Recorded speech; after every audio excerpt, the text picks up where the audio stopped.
All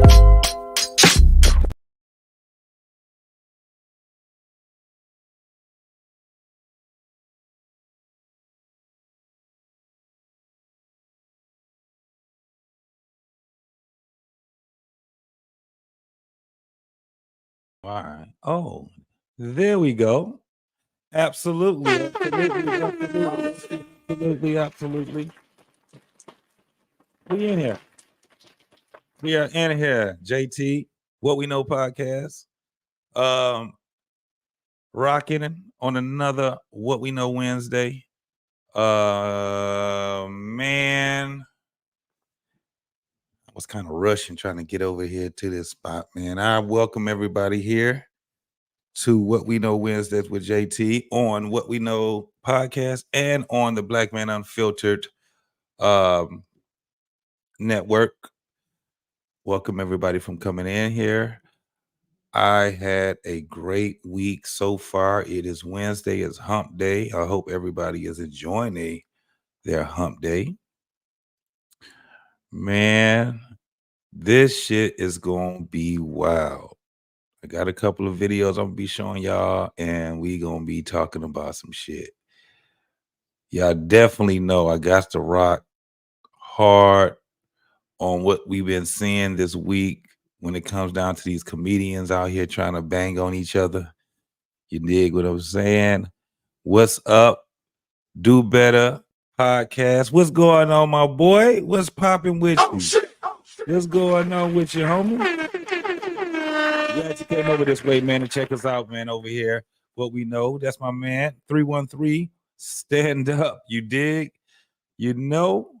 Hi, son. What's going on with you, partner? I'm glad you guys just came over here, man. We're going to be wilding out later on in the show, man. A couple of these videos that we got popping off. We have definitely, I got a recap on the whole thing that happened with Shannon Sharpe and Mike Epps, even though they supposedly made up or whatever, but it's crazy. It's crazy. What's going on, Tommy B? What's popping with you, homie? What's up over there? What's popping over there on the West Coast, West Side? But we have also my man, my boy, man, went in on Shannon Sharpe too. My man Eddie Griffin gave him the business. And you already know once Eddie Griffin come on your ass, it's on and popping, boy. And Eddie Griffin, he is one of those comedians that don't give a fuck. But the one that kicked it off was your boy Corey Holcomb. He kicked it off on his ass. You know what I'm saying? But I just don't think a lot of people want to fuck with Corey Holcomb. Aha. But you got your boy Donnell Rollins trying to get kind of greasy with homeboy, man. That was crazy. I got a couple of videos we're gonna be talking about it, man. Then I'm gonna be asking you guys some questions on it also. But you also know that we definitely got to do rate the date. Absolutely, got to rock that shit with Kendra G. See these damn hooligans and hyenas that she be having on her show. But this is gonna be a little weird. The one that I'm gonna show you is gonna be crazy as hell. All I can tell you is that, man, listen, when guys say women lie, y'all better start believing all men when they say that shit. I'm trying to told you already to go. For real, for real. Grooming and reviews. What's going on, my man? What's popping with you, boy? What's popping? What's popping? Hi, son. I know you doing the show tonight, man. Or did you do one earlier today? What's going on with you? Let me know. What's popping with you, bro? Shout out to my man Freezy on the No Cap. If you guys have never seen No Cap with Freezy, No Captivity with Freezy, y'all need to go over there. I know later on I'm gonna be giving him a shout out, man. I've been rocking a couple of his shows this week, and I think this weekend we was over there popping, man. We setting it off over there, man. So if you guys get a chance, definitely go over to No Captivity with your boy Freezy. I rock hard with my homie, man. Pause. But it's definitely on and popping over that way also.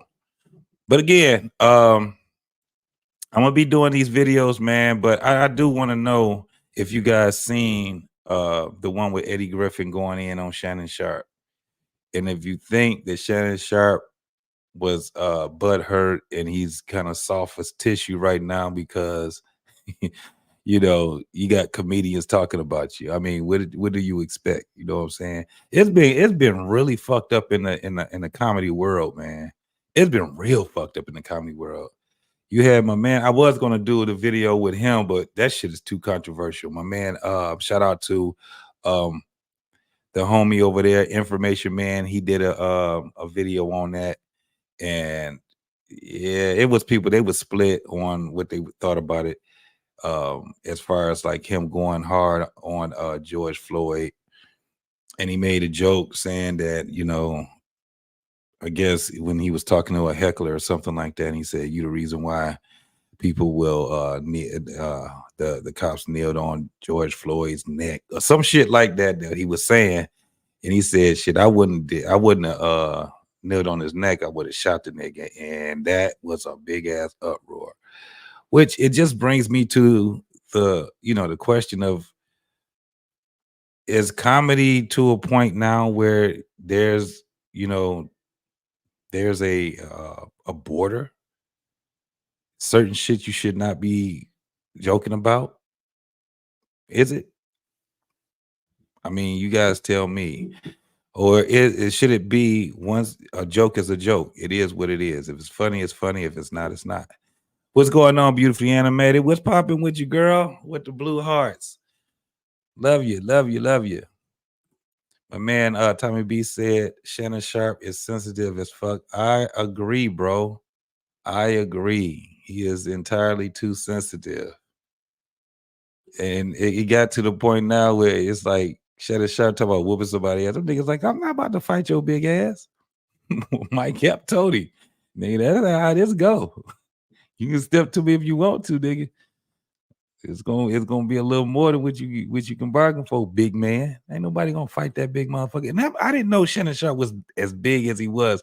When I saw that picture of him and Mike Epps, and Mike Epps is not a small dude. Mike Epps looked just so doggone tiny compared to Shannon Sharp. Man, that shit was crazy as hell, boy. Most definitely, most definitely. What's going on, Blaze McCory? What's going? Oh, McCoy. I'm sorry, bro. What's going on, man? Peace and abundance. JT, Miles, and chats. Hope all is well this evening. Absolutely, bro. Listening in. I'm glad you are, bro. I'm glad that you're here, bro. Most definitely, bro. Um, my man Trey Fergus in the building.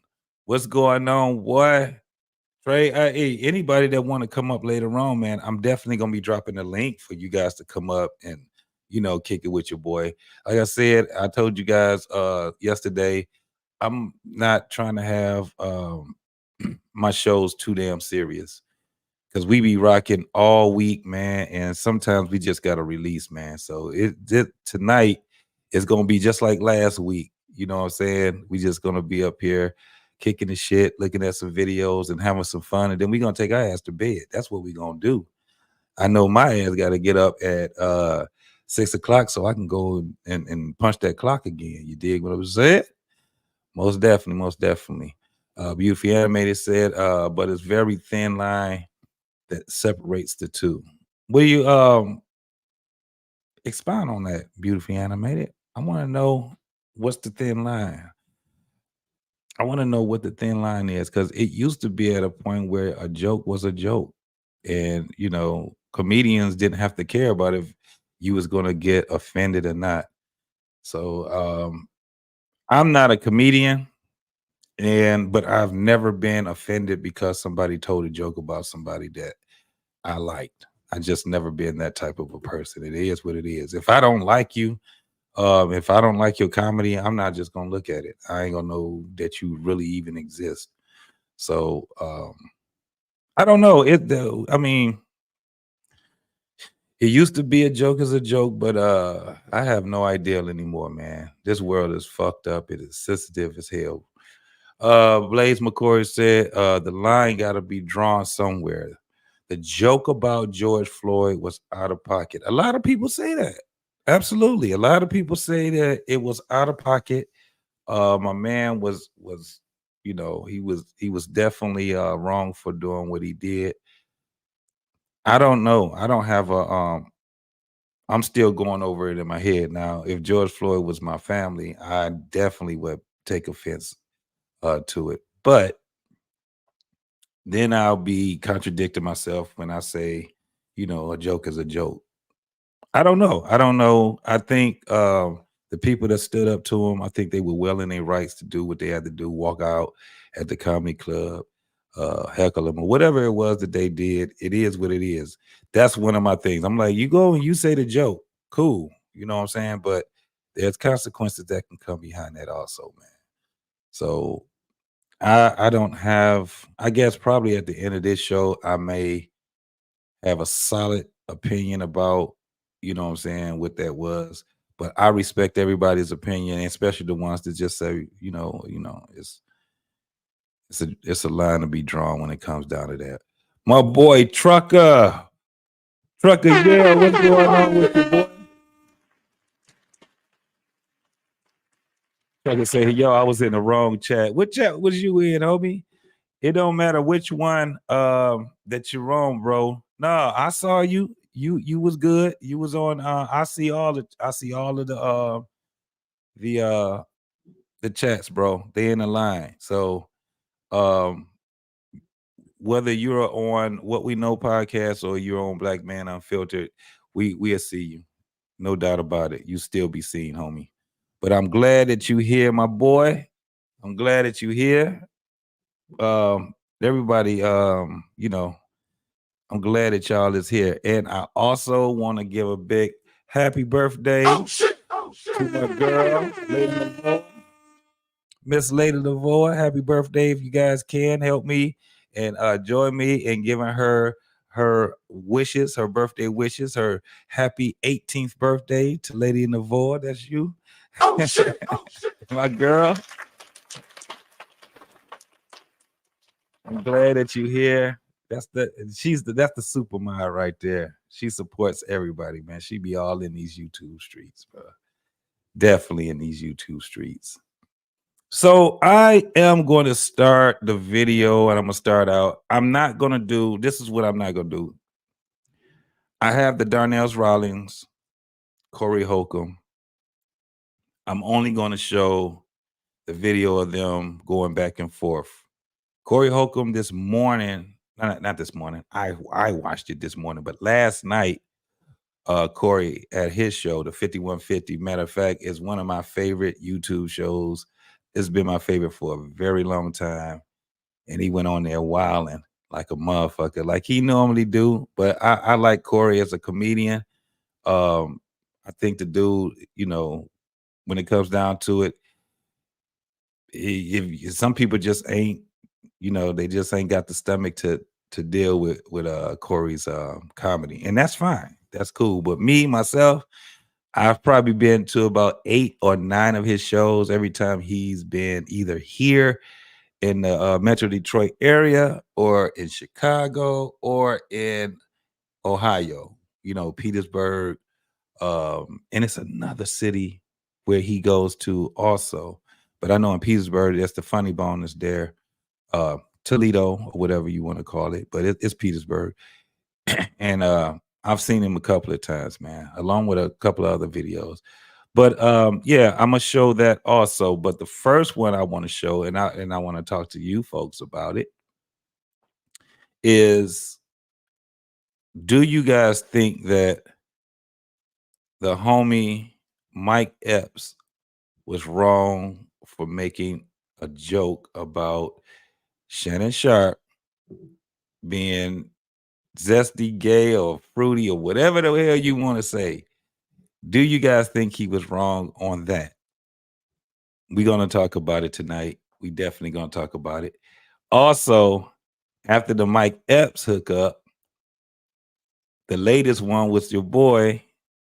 What's my man name?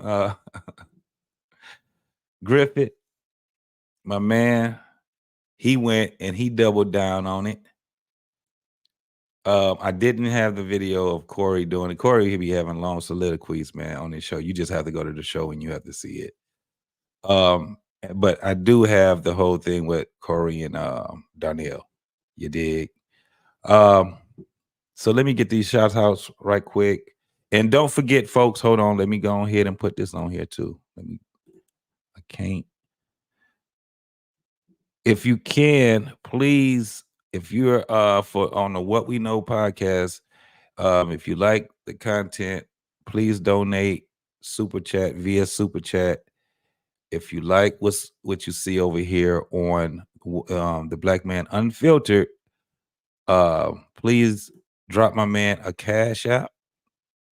Show him that you definitely like what he's bringing out here because he works very hard behind the scenes, even when he's not on right here on the screen, man. All week he's making sure we up here and we doing our thing. You know what I'm saying? So shout out to Black Man Unfiltered for being a friend and being a dude that's really being consistent, man. Keeping me on my motherfucking game and being consistent over here. You dig?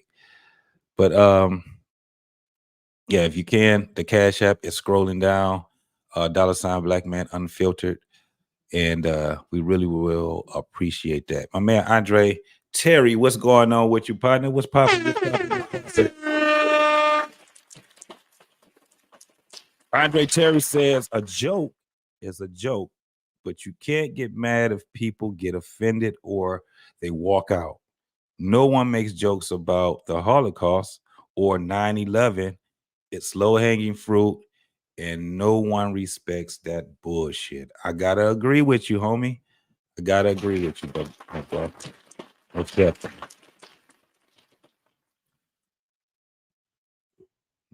And my girl, Lady Navoa, she says that she's 41. She's blessed to say her age, not 18. Well, you look 18.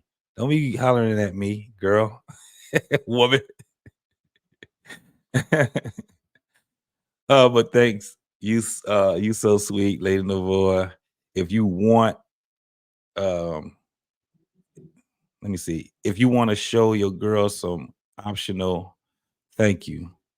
Say that again. I didn't get it. Oh, it says, thank you. You so sweet. Oh, okay. I got you. $ Lady Navoa. If you want to show your girl some optional shows, look, hit her cash app if y'all can, man. Cause she always, matter of fact, I'm gonna have to, I definitely have to do it because you support all our asses over here. You be on there, cash apping and super chatting and all kind of shit, man. You over there making sure you're moderating, you know what I'm saying? So most definitely, big shout out to you. And I'll put yours up too. But if you guys see it, it is Lady Navoa. It's $ Lady Navoa. So if you want to get a girl some birthday love, that's how you do it right there. I'm gonna be showing it periodically too, lady. What's going on, JVJ? I see you, boy, with the consistency over there, man. My guy, most definitely, most definitely. And then we got Embrace the Grace. She over here with her blue, loving it, loving it, loving it, loving it. Oh shit! Embrace the Grace. Don't forget to follow Embrace the Grace. Also, she also has her own channel too, and we'll be on there tomorrow kicking it. She had a Black Man Unfiltered and the What We Know crew over that way also. Going over there making a mess out of things because I'm gonna make a mess over there tomorrow, lady. I mean, Embrace the Grace. You dig? So let's get into this video, man. Let's get into this video. What's going on, Randy? How you doing? How you doing? Welcome, welcome, welcome. Oh shit! Oh shit! Beautiful Animated says, if you can't make it rain, a little sprinkle, sprinkle is just as good. Absolutely, absolutely.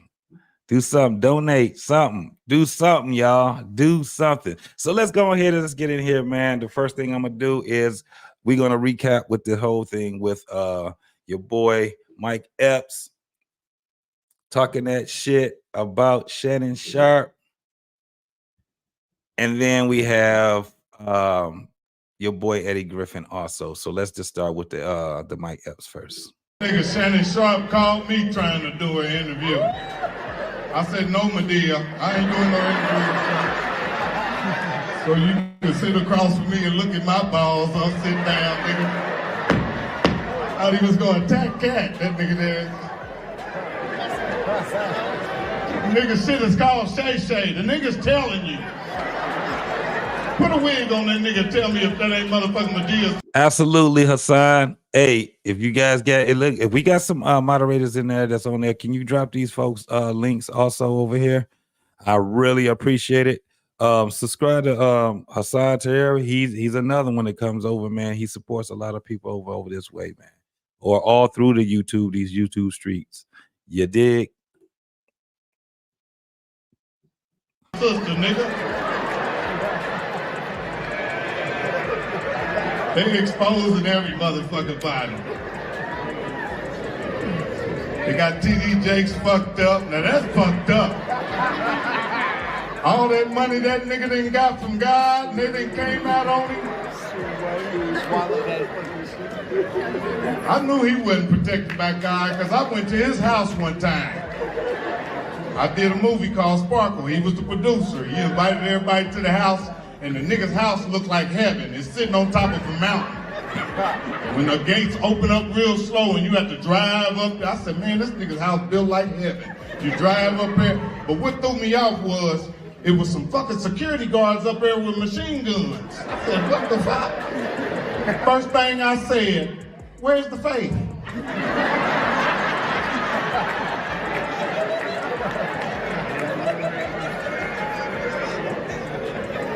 I guess God don't work up there all the time. Some shit happened and he called God and God didn't show up. He said, I got something for these niggas next time. They gonna kill every last one of them motherfuckers. He gotta get that arch out his back. He be walking like this. That arch in your back will tell everything.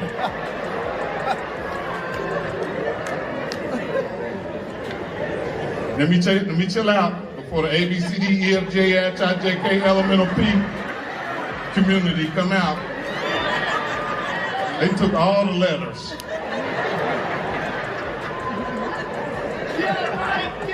You say something about them, they're gonna be outside protesting. Fuck Mike Epps! Fuck Mike Epps! Fuck him! Fuck him!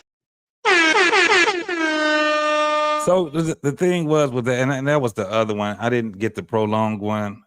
I put the wrong video up. It was another one that was prolonged. But this is my thing.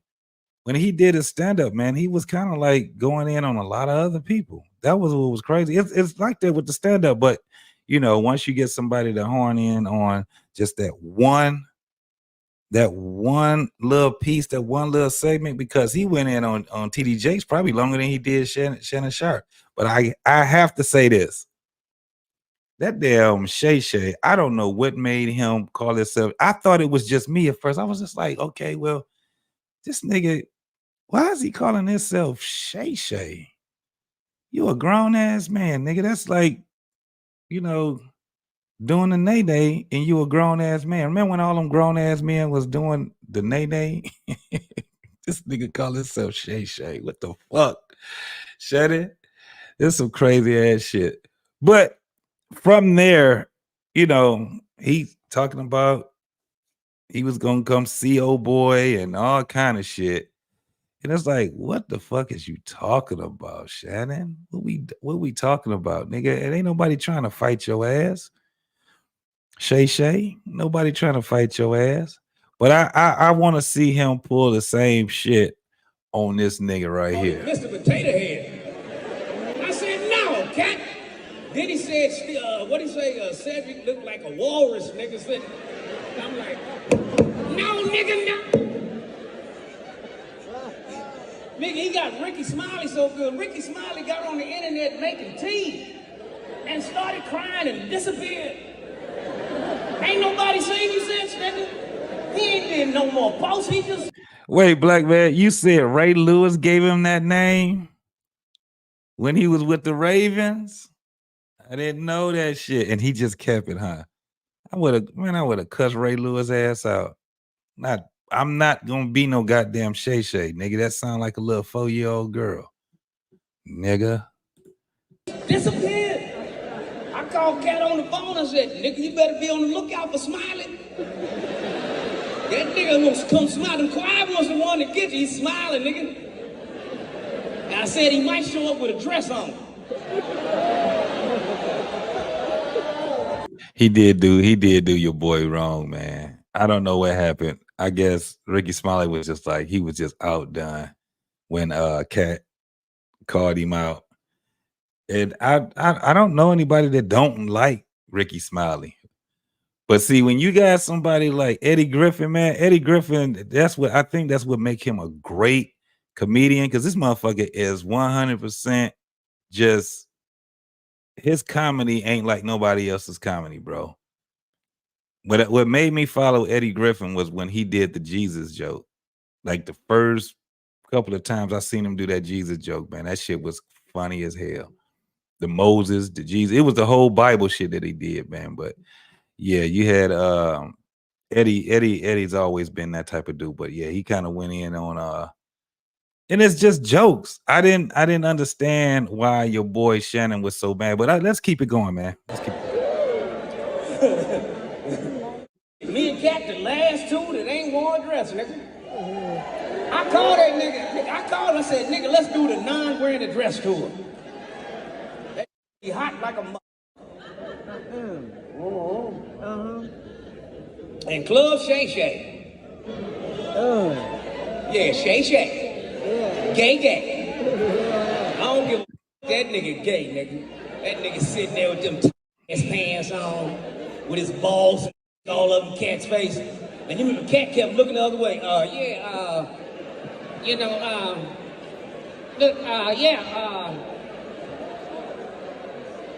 You can tell how that nigga drink, nigga, he gay, nigga. He kept on saying, now, Cat.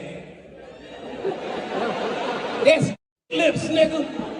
That had them licks. Don't no nigga drink like that. Now, Cat. Starcrest said, hey, I know y'all brothers made up, but it must be said, Shannon getting this sensitive over comedians cracking jokes about him in the workplace. Work is truly sad. Context is everything. Okay, Starcrest, I get it. Moved on. I mean, that's what they were. Hey, that's what they want to do. Fine, have at it. I'm done. But like I said, I gave my sister my word. I'm moving on. But she told me something about, like I said, I told my sister today, I sent her something, and she picked up the phone immediately. Yeah. She said, Shannon, what did Granny always tell us? She said, boy, a lie or die. Yeah. She said, Shannon, at some point in time, you're going to have to learn you can't fight the devil every day because you'll fight a never-ending war. Pick and choose the battles you want to fight. This ain't one you should want to fight. People gonna let them say whatever. You know who you are. Right. You know what you are. What they're doing now is that they found out that Shannon is the hot thing. They're using the same joke, but at some point in time, it's gonna get old and people gonna get tired of y'all saying that Shannon gay and Shannon this, and you're gonna have to get back to telling jokes. Now, please tell me you're not running out of jokes. As Colonel Jessup said, please tell me you ain't pinned these two Marines on phone calls and toothbrushes. Please tell me. Please tell me you're not going to use Shannon as your punchline for the next 3, 4, 5 years. You're going to have to start telling jokes. Please tell me you got jokes. Yeah.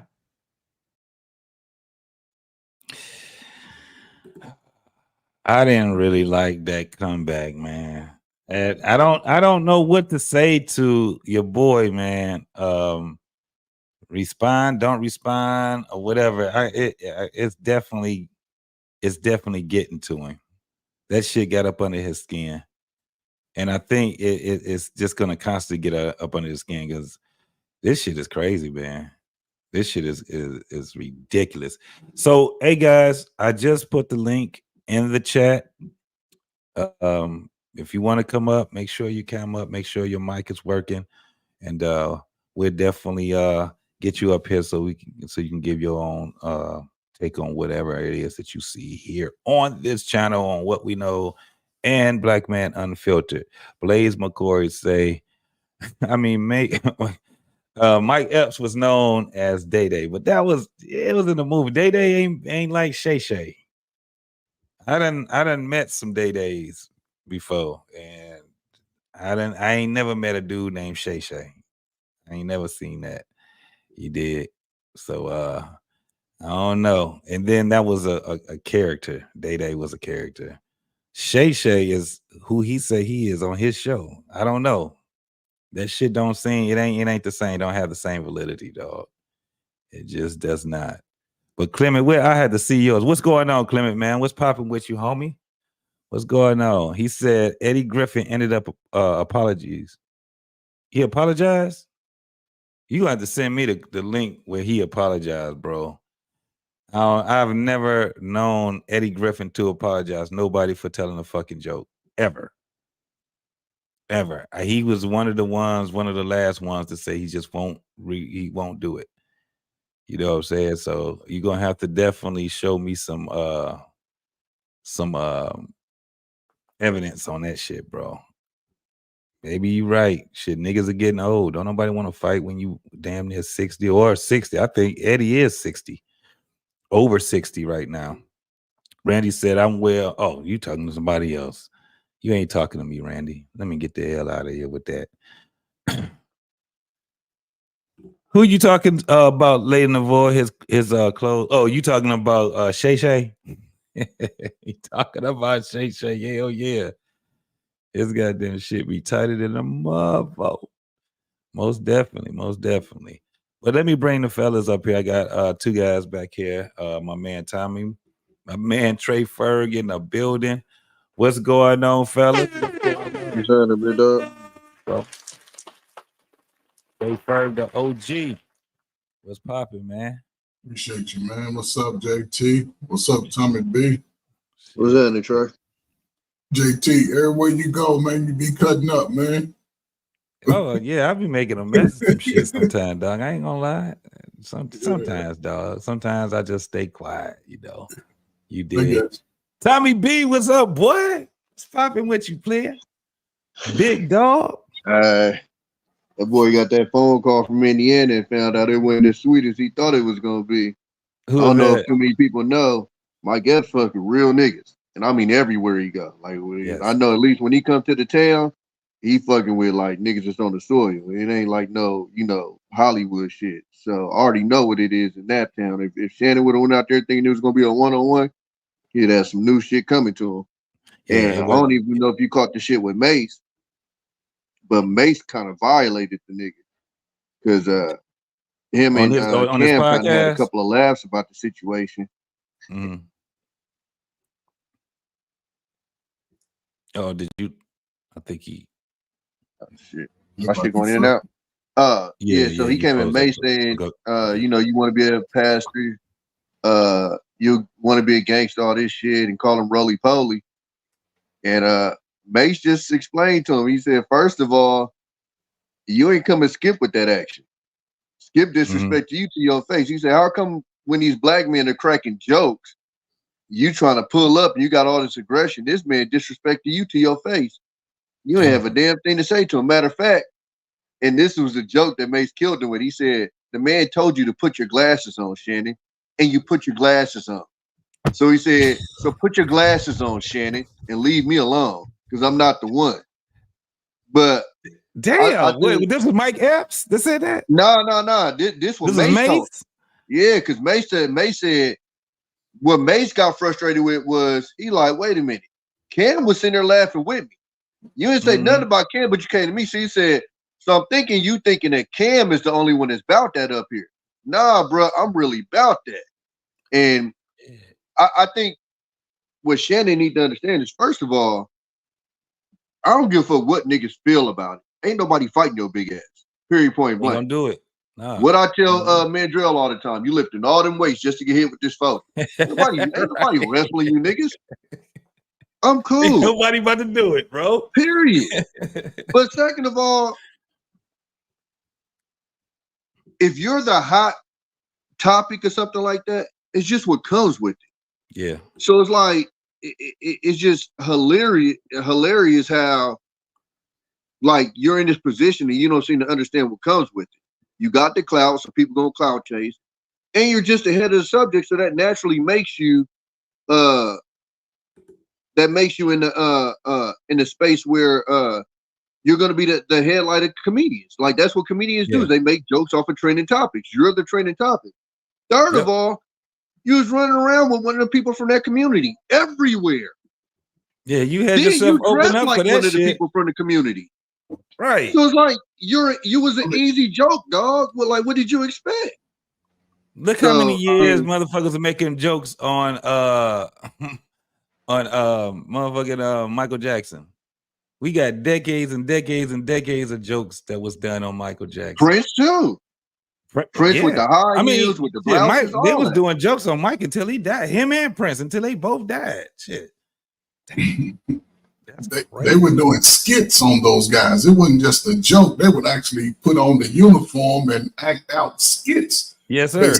Martin Lawrence did a little skit in his show with Michael Jackson beating him up after the was it Michael Jackson beating up him or Dragonfly Jones? It was Michael Jackson beating, the guy, of course. At the ATM machine, right? At the ATM, yeah.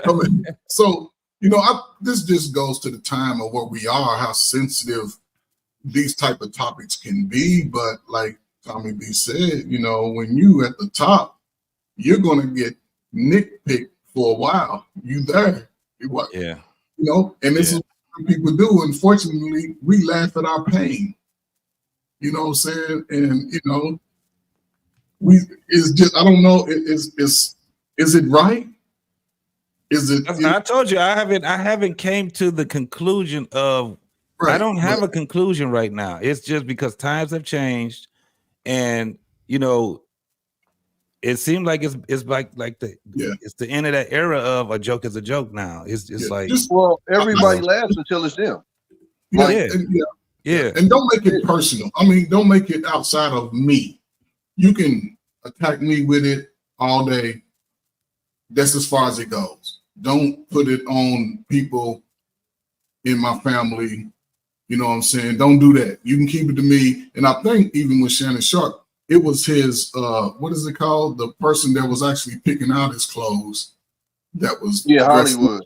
His name Hollywood. And guys, and it's not just Shannon Sharpe, but it's funny how big buff guys, they like that little metrosexual look. I've never been that type of guy that want any pants hugging my cheeks and my calves and all that. If my calves can't move freely in my pants, then they're too tight for me. I need a little room. I like mine to swing a little bit and air out. I just never got into that.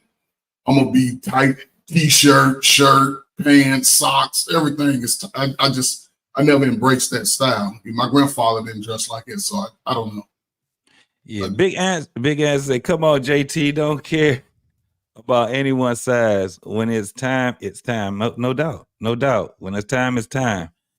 Let me see.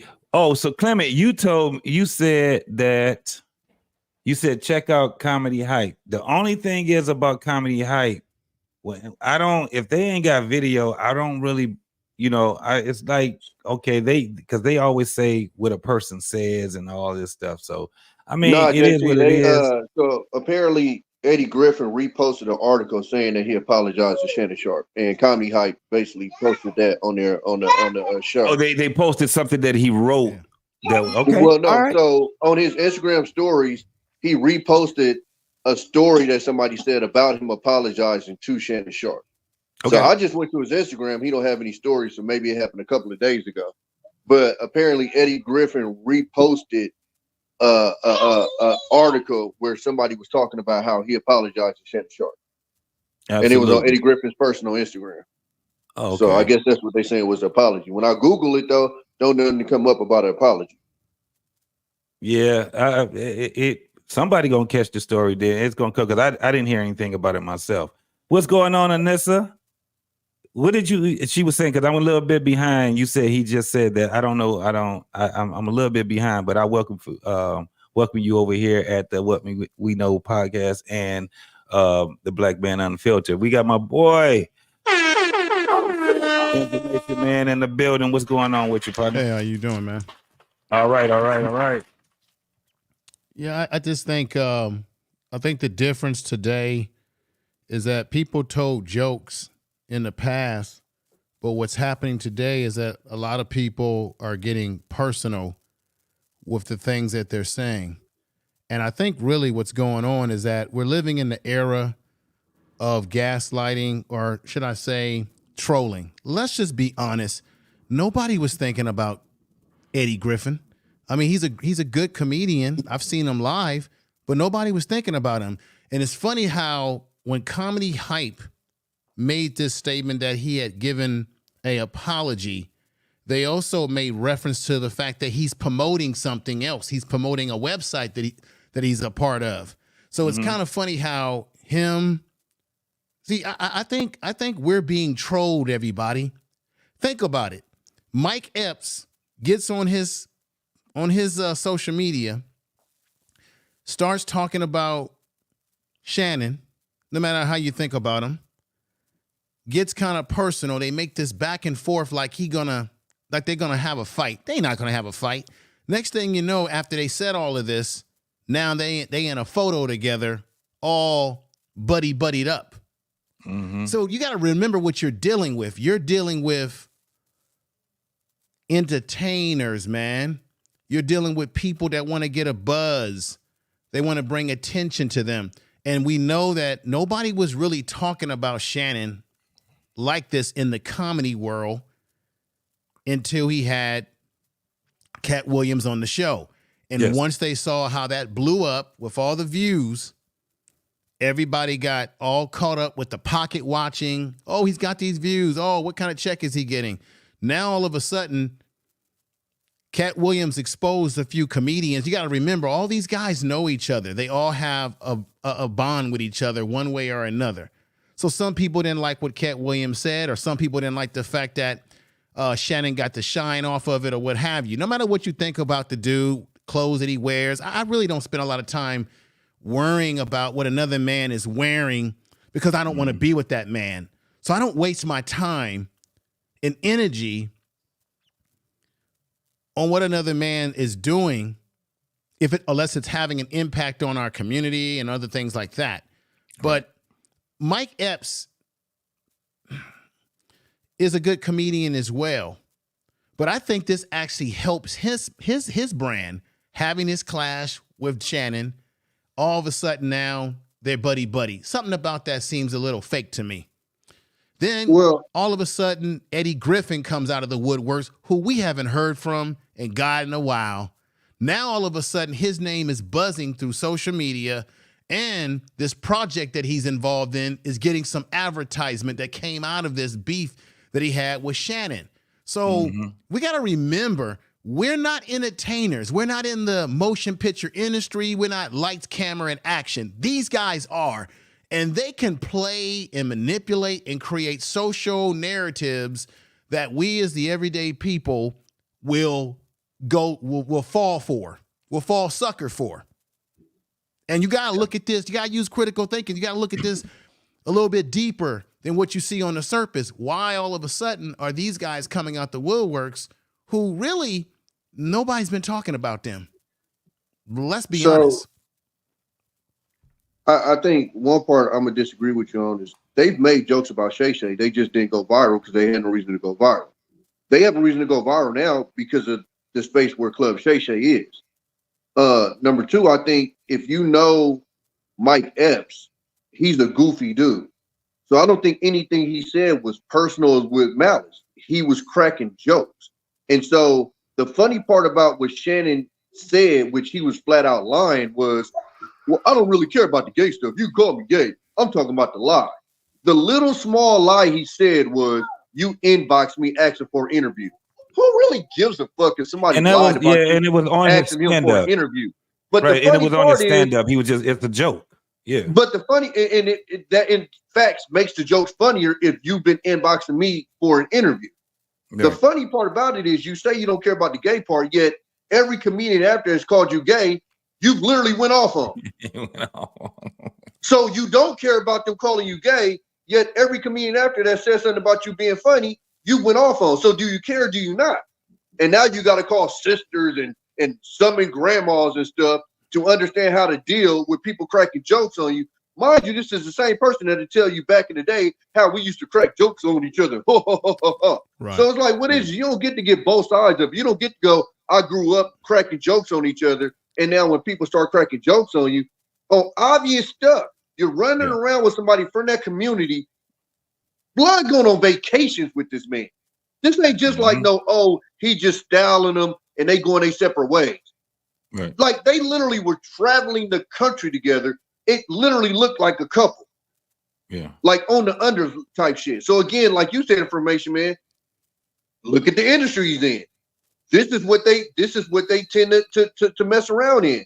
So it was just a lot of fuel there for a comedian. You got the Shay Shay name, which we all know is feminine as hell. We don't know not one dude that we know that we call Shay Shay.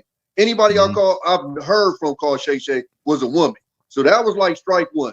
You wear extra tight clothes. It's not that anybody's investigating what you do, but when you add all of this up together, when a motherfucker put a joke out there, right? When a motherfucker put a joke, that creates a joke. So you got the Shay Shay, you got the tight clothes, you're being dressed by this guy from the community that you're literally traveling around with. The joke creates itself. And then you invite yourself into the comedy world by interviewing comedians. So now you brought the attention of comedians on yourself. Well, yeah, I mean, obviously he's got some eccentric things going on, and of course they're gonna look at that. And let's just be honest, as you already have said, obviously he's not happy with being labeled as gay, because the thing about it, this is the difference. If we were living in the 1980s, and let's say Eddie Murphy or Richard Pryor had made statements, the difference is that the shit wouldn't go viral all over the world. Yeah, so you wouldn't even know. So when people always have talked shit about each other, right? This ain't nothing new. It's just that it didn't go viral. But now someone like Shannon, I think he's insecure because it's going viral, and now people are questioning his sexuality. And let's be honest, I didn't know I was going to go down this way tonight. But let's be honest, ladies and gentlemen, when is the last time we've actually seen Shannon Sharpe at the ball game traveling with a fine thing on his arm? Now, once again, I don't like to be pocket watching another man. I get what you're saying, but though. I gotta be honest about it. We don't often see him with something sweet on his arm that's a female. I gotta be honest. I'll land my plane there. I'll throw this last part in there too. These were like recorded on phones also. So this, and then now to go with you information, man, that could have been planned. Yep. But from the looks of it, these are fans that just happened to be recording part of the show and uploaded it on social media, and it got out. So I'm not excluding the part that part could have been planned, because that's easy. But it's not like they were having a comedy special and this was part of their comedy special and then they let it out to the masses. This was a show that they were doing that if nobody had phones in there like how Dave Chappelle does, it never even gets outside that arena. But most people don't have the power Dave Chappelle does. I'm going to have my phone in there. So I think that part of it we got to look at too. It's not like these people specifically had like this gigantic show on network TV and said, let me roast him, like what you call it did Saturday Night Live. I mean, they of course they didn't, hit below the belt with the gay stuff, but they did the same thing, made fun of them, et cetera, et cetera. So that's the part that you kind of got to look at. And to the guy that said about the kids getting the strays, nobody even know who this man killed. Like, I don't know. I'm a Raiders fan. I follow Shannon Sharpe out of spite because he played for the Broncos his whole career for the most part, near Baltimore. I can tell you what his kids look like. His kids ain't public enough to catch strays. So you got to relax. Like, if his kids was public, I'd go with you on that. But nobody knows who his kids look like. I got to be honest with you. He there was a young lady, very attractive, that he was with at a few games or concerts. And I thought maybe it was the woman that he was dating, and it turned out that it was his daughter. Yeah, and she's very attractive, young lady. But what I'm saying is they're not out there enough to where like you happen to catch her at a game or something like that. The average person that walk around and going, "Oh, that's his daughter." Right. It's not like she's out there in the media. Like you see Deion Sanders' daughter is kind of out there. Right? Yeah, she's dating celebrities and all that. Right. So she's out. Well, you can tell some of these folks are trying to make a brand for themselves, right? Let's be honest. But yeah, I get where I get where y'all coming from with Shannon. I get it, you know. It comes with the territory of the success he's been having with his podcast, I guess. Yeah, and we touched on it. I mean, you can take Shannon Sharpe out there and put anybody else in that situation. Unfortunately, we're going to highlight those peculiarities about anybody and sort of make a joke out of it. Is that the right thing? No, but that's how, I don't know, we tend to find some humor in people's pain, people's differences and quirkiness. You know what I'm saying? I don't know. It's been like that as long as I've been around. You know, me and my friends used to sit and joke about each other. You know, a friend, you know, if his family wasn't rich, you know, we go in like, oh man, your house is on a kickstand, you know, a little raggedy. You know, you know, y'all still sleeping on milk crates. I mean, you know, just we've always been like that. I think he's in that spot. Truthfully, I believe it hurts him, you know, and the fact that people are being, as he appears to be personal. Like I said, I just hope nobody goes outside of him if they're going to make a joke about it. Keep it focused on him alone, not his family, really nothing else outside of that. Because outside of that, he's a great businessman. He's a guy that's on the rise as far as his brand spreading, you know, and we made him popular. So, hey, what can you do? You know, he's going to continue to interview those people that most people want to see. Yeah. You know, most people like, oh, I get to see this person for the first time, and they're going to give their story about life and their experiences with people that they've met throughout the industry. So I just hope all in all, regardless of who they are, they all can keep it respectful in a sense and just all capitalize off the space, make the money, everybody. Shouldn't be no bickering or fighting, coming to blows with none of that. You know, you just have to be a moving target in this game. So that's all I have. I mean, I ain't gonna lie, the pulling up was the most ridiculous shit I've heard. Like, you're gonna pull up when you had Skip Bayless, who not jokingly, but flat out disrespected you in your face. He was an arm's length away from you. You ain't had to pull up. But it's funny how that energy was way different there. But then when people cracking jokes or whatever, I'm gonna pull up. You would never say that in my. Why would nobody say that in your face, Shan? As soon as you touch somebody, I'm suing you and I'm getting millions. So why wouldn't I say it in your face?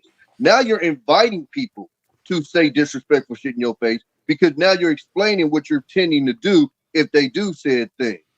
It's to be honest with you, I'm not even in the industry. I know this, so it's almost idiotic. Like, what are you talking about, dude? I'm not even in your position. Never been in your position. Never will be. And I understand that.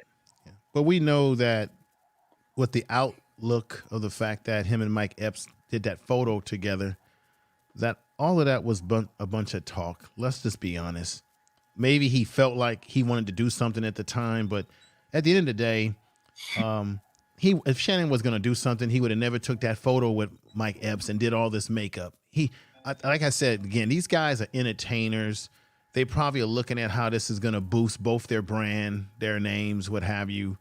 But I mean, you're right. That's a good point. He didn't do anything to Skip Bayless. But let's be honest. If he would have reached behind that table and put his hands on Skip Bayless live on camera, there would be no Club Shay Shay, y'all. He would be finished. No. Hear what I'm saying. I hear exactly what you're saying. He would be finished. Maybe he would still have the Club Shay Shay, but he would be finished because all everybody would talk about is, did you see Shannon Sharpe lose his cool and put his hands around the neck The angry black. Look what angry happened. black man. Well, look what happened to Terrell Sprewell when he choked the coach. I remember that because I was in Oakland. I was in Oakland at the time. We ain't heard He nothing choked from the him coach. since. We haven't heard anything from him since. His NBA career went down, and the only thing he was known for after that was them little spinners, and he went broke on that. No. I got to correct you on that. No, he went to New York and I think Minnesota after that. Yeah, he but his still played a career was couple more never the years. same, though. All respect He to balled you, in. Tommy. He balled in New York for a couple of years. Right, But he still had that black eye though for sure. right. But his reputation was ruined. And as much as Skip Bayless was talking shit to him, I mean, just imagine if he did that live on camera. Everybody saw that. All the networks, they would be absolutely. like, right. And this is a different time It's- too. It's two things about that situation though with him and Mike Epps.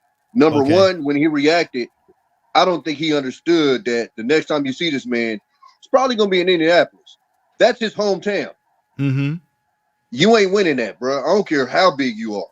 Because like I said, if you know Mike Epps off the mic, he run with some real ones. He ain't running with Hollywood folks. So that's what it turned out bad for him. Right. Number two, like what May said, the people that you work for ain't with the pull up. So calm down.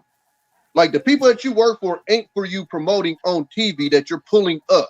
Right. We all know what pulling up for. He tried to clean that up. Oh no, I would no. Nigga, we know what pull up means. And we already know it's not gonna be Mike Epps for one. It's not gonna be Mike Epps. It's gonna be the ones that he's connected to. As soon as you know how long it's gonna be the streets that's gonna be sitting there, that's gonna be doing it. Mike ain't gonna have nothing to do with it. That's why I said I'm pretty sure when Shannon got off the little live or whatever, and somebody probably contacted him and said that probably ain't the wisest of moves. Because what did Mike Epps tell him? I'm not fighting you, nigga. It's about to be bang bang. Like who's about to fight you? But I don't think at the end of the day they came to a consensus that they weren't like going to be at each other's throat, and they put out the picture, which rightfully so that they should be, because we ain't trying to see that shit. And I don't want to see a bunch of crazy stuff, people getting shot. 50-year-olds throwing blows. That shit is ugly. Yeah, I mean, it would be ridiculous. Yeah, I'm sure YouTube would like it because everybody can make 1,000 videos over it, right? Well, it'll be the trolls that want it. We'll be the ones that saying, man, nah, the motherfuckers that went too goddamn far with the shit. You know, that's just what it is. But that was my whole thing is to your point, information man. Is it at a point where they're trying to one up now?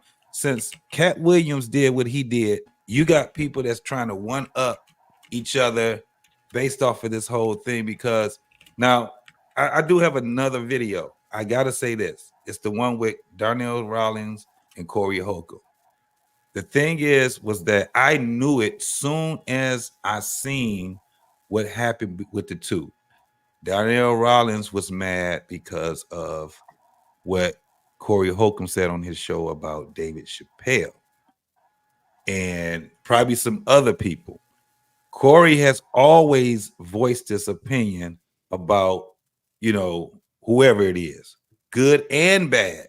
He's just that guy. So when he said the thing about David Chappelle is that he bombed, but he also he said, look, this is what happened. But Darnell Rollins, he actually spoke on it. He said, this is what he do. This is what, and Corey already said, before y'all get on my ass about it, I'm just telling you, this is what I witnessed. The man fucking bombed. And then, he got his little jokes or whatever. Like I said, some people like his comedy. Some people don't like his comedy. That's just, that's just what it is. So Corey Holcomb gets this label of being, and he throws out to himself, I'm 100. I'm 100. Nigga, no, you not. No, I had a lot of times I could call him on it. Yep. Yeah, he got caught eating his butter biscuits. Am I bet? Yeah, you bet. He got caught on picture at some spot eating his butter biscuits. Why Stephen A. and him was hugged up. That's what I'm saying. That right there shows you that some of these people in entertainment and sports and all of this stuff, some of this stuff that these people be doing, some of this shit is orchestrated to get buzz. Because if you're going to say all that, Corey Holcomb talks about everybody, but then if you're going to talk about a motherfucker, how about stand on it? So if you're going to say that that Stephen A's a coon, a raccoon, whatever you want to call him, then why are you sitting up there hugged up with him with your damn butter biscuits in your mouth? No, that man. And some of his own fans was calling him out on it. And you know, in that second, he turned into a good brother, and it was a misunderstanding, and yada yada yada. And I don't know if you noticed, now he done turned back into, oh, he's the coon, he's for the. So it's like he gets this label for being 100, but I'm like, bruh, once I seen that, nah, that's out. Because you saw a man in real life, and you was hollering all this and that, and it like information that said, it was all handshakes and smiles. Yeah. When he said yeah, and he's like, I did it on purpose to eat the chicken, had a chicken in my hand and all that shit. See, it's like this motherfucker got chicken and waffles in his. Yeah, so I understood. Saying, like Donnell Rawlings is another one that I actually like as a comedian also. I just don't like to see this whole thing going down the way that it's going down, and it's like catching fire so goddamn bad. Where you like, man, what the fuck? Now it's like old ass people are acting like high school kids, you know what I'm saying? And it's like, and they're doing it on a big stage now, you know, so everybody can see it. Motherfuckers done fell out all the fucking time, you know what I'm saying? Hey, let me introduce my girl BSA, beautifully animated, and my girl, the birthday girl. What's going on? Hey, y'all. Can y'all hear me? Yeah, how you two ladies doing? Thank you. Can you hear me? Thank you. Yeah, I got you. Beautifully animated. You froze up. Happy birthday. I'm getting ready, y'all. Sorry. That's why I'm not cammed up. I got my flowers in the back, if you can see it, with my shoes and the balloon and stuff. So I'm 41. All right. And I'm not ashamed. I'm not ashamed to say my age, because I made it to this age. And I lost a lot of people. I don't know what's going on. Absolutely. I thank God. And shout out to everybody that showed me love, gave me cash out. Like, y'all made me tear up a little bit and have a birthday. I'm going to dinner, you know what I'm saying? I'm finna go be with the kids, you know what I'm saying? My godkids and my nieces and nephew. My son is grown, so I don't want y'all thinking I got kids. So I'm finna go have it with them. I wanted to do it with them on a Wednesday. So we're gonna have pizza and cake and ice cream together. Ice cream cake. Yeah, and then this weekend I'm gonna be a kid and I'm gonna get on a roller coaster. Look at you. You gotta live life, man. You gotta live life. Absolutely. I go ahead and I send you a picture of Club Shay Shay when you asked a question. You guys asked a question when you seen a bitch on his arm. And literally, he had a bitch on his arm at the airport. And I showed you 3 pictures on your IG if you want to flash those. And he had one where somebody said, "Why you got that dog?" He's like, "Why you got that? Why you holding that dog?" Yeah, he got that little. He was holding that little girl dog. That dog on his arm, like it was like, I don't know, it was crazy. And the way he was dressed, like a broke down Terminator. Right. Yeah. He looked funny. And I'm gonna tell y'all this, and I'm gonna get off. Man, hold on one second. I'm saying you playing this game. Hold on. Hey, chill out, please. Thank you. I'm live. Anyway, sorry I gotta be like that, but women don't like that, y'all. Women don't like that. Women don't like that. Filipino with a black wife. I'm the one. Would you stop, please? I'm gonna act my color. Yeah, you know it all day. I'm sorry, it's ghetto over here. But women don't like that. They don't like that those tight clothes, man. That's not cheap. We don't know where it started. Oh, it started from Lil Wayne. Just because somebody you like and you listen to Star Stat or whatever, but don't wear that. We don't like that. You look gay. You look like a suspect. It's too many down low brothers out here. We don't know if you're a down low brother. You talk about him wearing the how he wear the tight suits and everything. Yeah, well, I'm saying period. Women don't like that. So if you're a man and you masculine and you want to give it a woman, yeah, a lot of women gonna date you like that because you probably got money and you probably cute and all that. But inside, she don't like seeing you like that. If you put your pants on like me, then that's a problem. You look like a suspect. I'm only saying that because too many down low brothers, and I will be pissed off if mine goes a down low brother. For sure. You know what I'm saying? I didn't do enough for you to want to what like information man said. Salute to you, by the way. He was like, that's gay looking. Don't wear that shit. You like your shit to look, and like Ferg said, he like his stuff to hang, swing, have some air, free breeze up in there. You know what I'm saying? We like that. When you walk And away, we like watching that too. This is not for y'all when we walk away. We like when you walk away too. You know what I'm saying? We don't want you to have no big butt like you got a BBM, but you guys have Lady nice Navoa, BBM. Look at. you chopping up, you Borging. We can barely. Where you at? I mean, can you hear me? Because I'm moving around. That means I gotta get the Yeah, iPod. I got the it's crackling tripod. bad. Yeah, it's crackling bad. It's crackling bad. Most definitely. BSA. Oh, BAS. My bad. I keep calling you BSA. What's going on, girl? You there? There you is. You got anything to add? So okay, earlier you asked about like what jokes cannot be told or whatever, you know what I'm saying?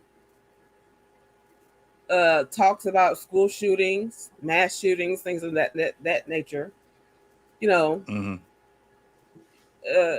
Because there's some commercial, I can't think of it, but it was talking about it showed a few comedians. Mm-hmm. One of them was, I think her name was Wanda Sykes. Okay. So it showed her and some other comedians, and they were making mass shooting jokes, whatever. But the thing is, it might have been funny back in the day, right? But we've had so many mass shootings now, like it's not funny. Right. Because we've always heard the jokes about, hey, when black people see people running, we take off running and ask questions later, right? That's one of the main jokes about black people. But but that can be said about any situation, and so that could be funny. But when you go for a specific thing, you don't know what's attached to it. You know what I'm saying? You don't know who's going to be triggered.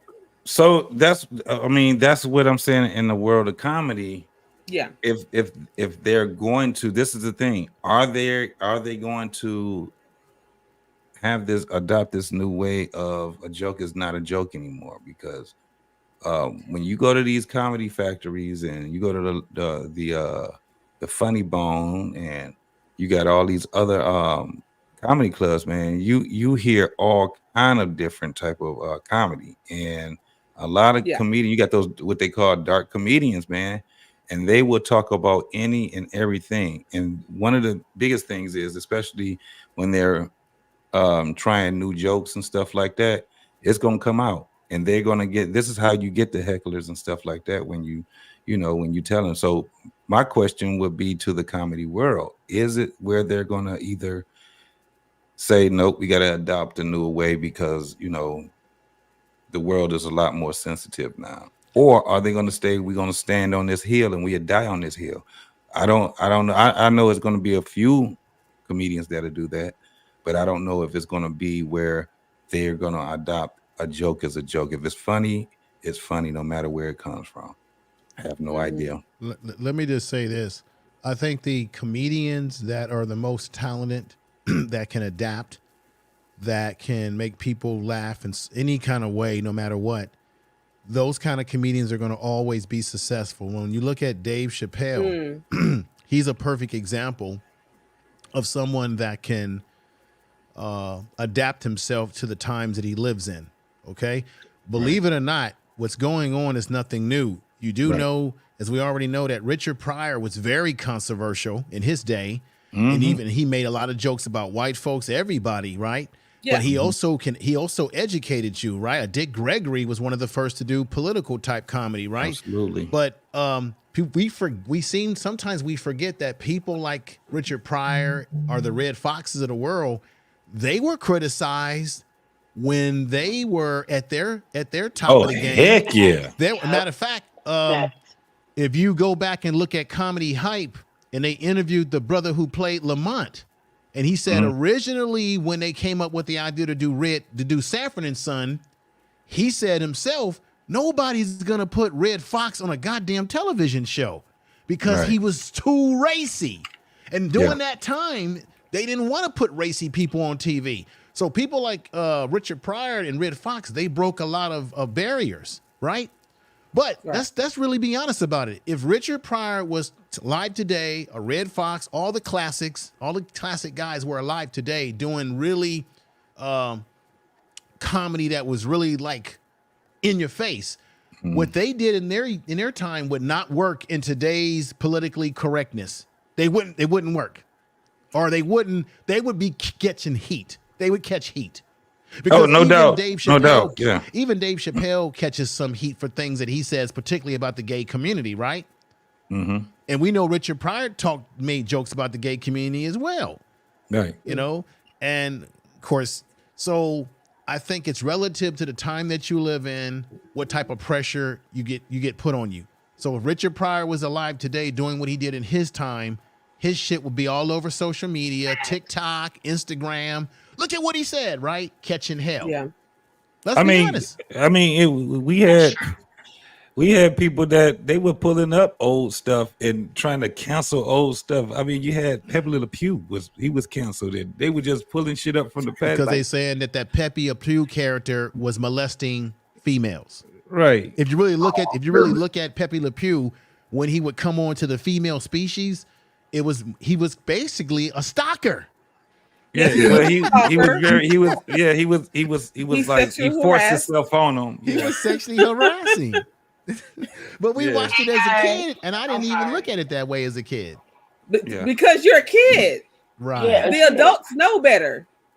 Right. And the thing is, it was adults that made the cartoon. Like I mean, even if you seen the Flintstones, Fred was a chauvinist. You know what I'm saying? He was, it was kind of like they had undertones, right? They had a lot of undertones because it was funny because I used to love the Flintstones. I didn't understand the Flintstones until I got old enough. My mind started to develop into what they were really doing. I was like, wow, this is crazy. I mean, even when you looked at one of the biggest things that would be probably controversial right now would be Popeye. Because if you notice, they had Popeye there, and they were fighting the Japanese. Yeah, they were. And the whole thing was that they're communists and things like that. And then when they go to like Africa, they showed that black folks in Africa were cannibalists. Yeah. They were putting, like you talking about the cartoon? Old Disney cartoons, yeah. What are you talking about? The undertones were like that. Not only that, all those Bugs Bunny cartoons, there were people in blackface. Yep. They had minstrel acts in the cartoon. Don't y'all remember that as a kid? Yeah. All that stuff. That's where we get all these stereotypes from. Yeah. All this shit that we was watching as kids. Yep. Yeah. Yeah, but fellas, think about this. It wasn't in my era when y'all can hear me better, right? Yes. I had to go to the iPods. I had the non-iPod. But when I was growing up, I seen those cartoons when they had the blackface cartoons and stuff. Probably wasn't in my era, but it was in like a black and white cartoon. Information Man, you talking about? Yeah, well, they weren't only black and white, but there were some. See, I remember vividly when they would have Africans. And they made them very stereotypical. They even had stuff with the watermelon. Yep. They even had a character that the Chinese were very upset about, where he had these long teeth, and they had the very what was that character's name? So they made and they called him a very stereotypical name. Yeah. They had some of the most stereotypical shit in those cartoons back in the day. It was crazy. Yeah, had the Africans black as black you can get fine in them pink lips. With big old red pink lips. Yeah. Right. All of And that. they would have them. They also did one where they had them getting ready to cook somebody and eat them like a cannibal, like somebody said earlier. Yeah. Oh yeah. That used to be the intro to one of those cartoons. It was the intro. They cutting up the vegetables in it and stuff. Yeah. So that's why they didn't like Tom and Jerry, huh? Because they say that was a racist cartoon too. Tom and Jerry. No, it was Tom and Jerry. That's police and good guys. They basically had it was Big like Mama. the bad guy. It was Tom and Jerry it was more like they was in the house, the mom and they left That and then It was but the you cat had and mouse fighting each other. yeah, you had cat and mouse fighting each other, but then you had the damn ancient coyote, mama. the coyote and the road runner. The coyote was supposed to be this idiot ass coyote making TNT bombs and stuff, and he'd blow himself up because it was stuff like that. But it was funny because you had adults and children watching the cartoons also. The adults understood the undertone. We as kids didn't do it until we got older, and we were like, wow.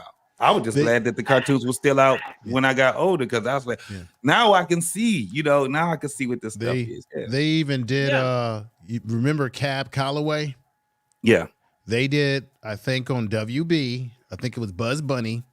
They did a rendition where they had a character that was supposed to be Cab Calloway with one of them zoot suits on, and it was very stereotypical. Then you had you had the black band in the back. This shit was very stereotypical. Yeah, all that. And he was dancing and moving around. Yeah. And he was like, yeah. And they made his mouth big and wide. Oh my God. Howdy. Any rendition of a colored cartoon, they all had the big lips like I got. They all had but here's the trick to that. Despite all of that, we came out all right. Some of us did. But I'm just saying, it made you a little tough because you understood a lot of this as you started to get old. About teenage years, you understood a little bit like, hold on, what are they really saying? Yeah. And you know what I'm saying? So it helped you in a sense to navigate your feelings because I looked at, was it Tom and Jerry, like, okay, even though the cat is faster and all of this, the mouse was a lot smarter and it was smaller. So I understood big things come in small packages. You know what I'm saying? And it was about they even changed, they even flipped the script. Remember when they had the dog chasing the cat when he was chasing Tom, and Tom was more smarter than the dog. So the dog would be trying to get some sleep or whatever, and Tom was trying to get whatever it was he was trying to get out of that damn house. And so it was kind of like that because the dog was supposed to be protecting the damn mouse. See, I used to think that dogs were way more vicious than cats until I ended up having a cat, and I said, "Shit, these dogs give cats mad respect." Please believe that. Cats own everything in the house. That's the difference. They dangerous, boy. People think that cats just lay around and sleep all day, right? The thing is, their eyes are closed, but they're plotting. Oh, no doubt. No doubt. They're plotting, calculating. Definitely alert. JT, let me throw this in there since we're in this subject matter. When I was growing up, I was always very taken back by you had the cream of wheat and you had the black man on the box.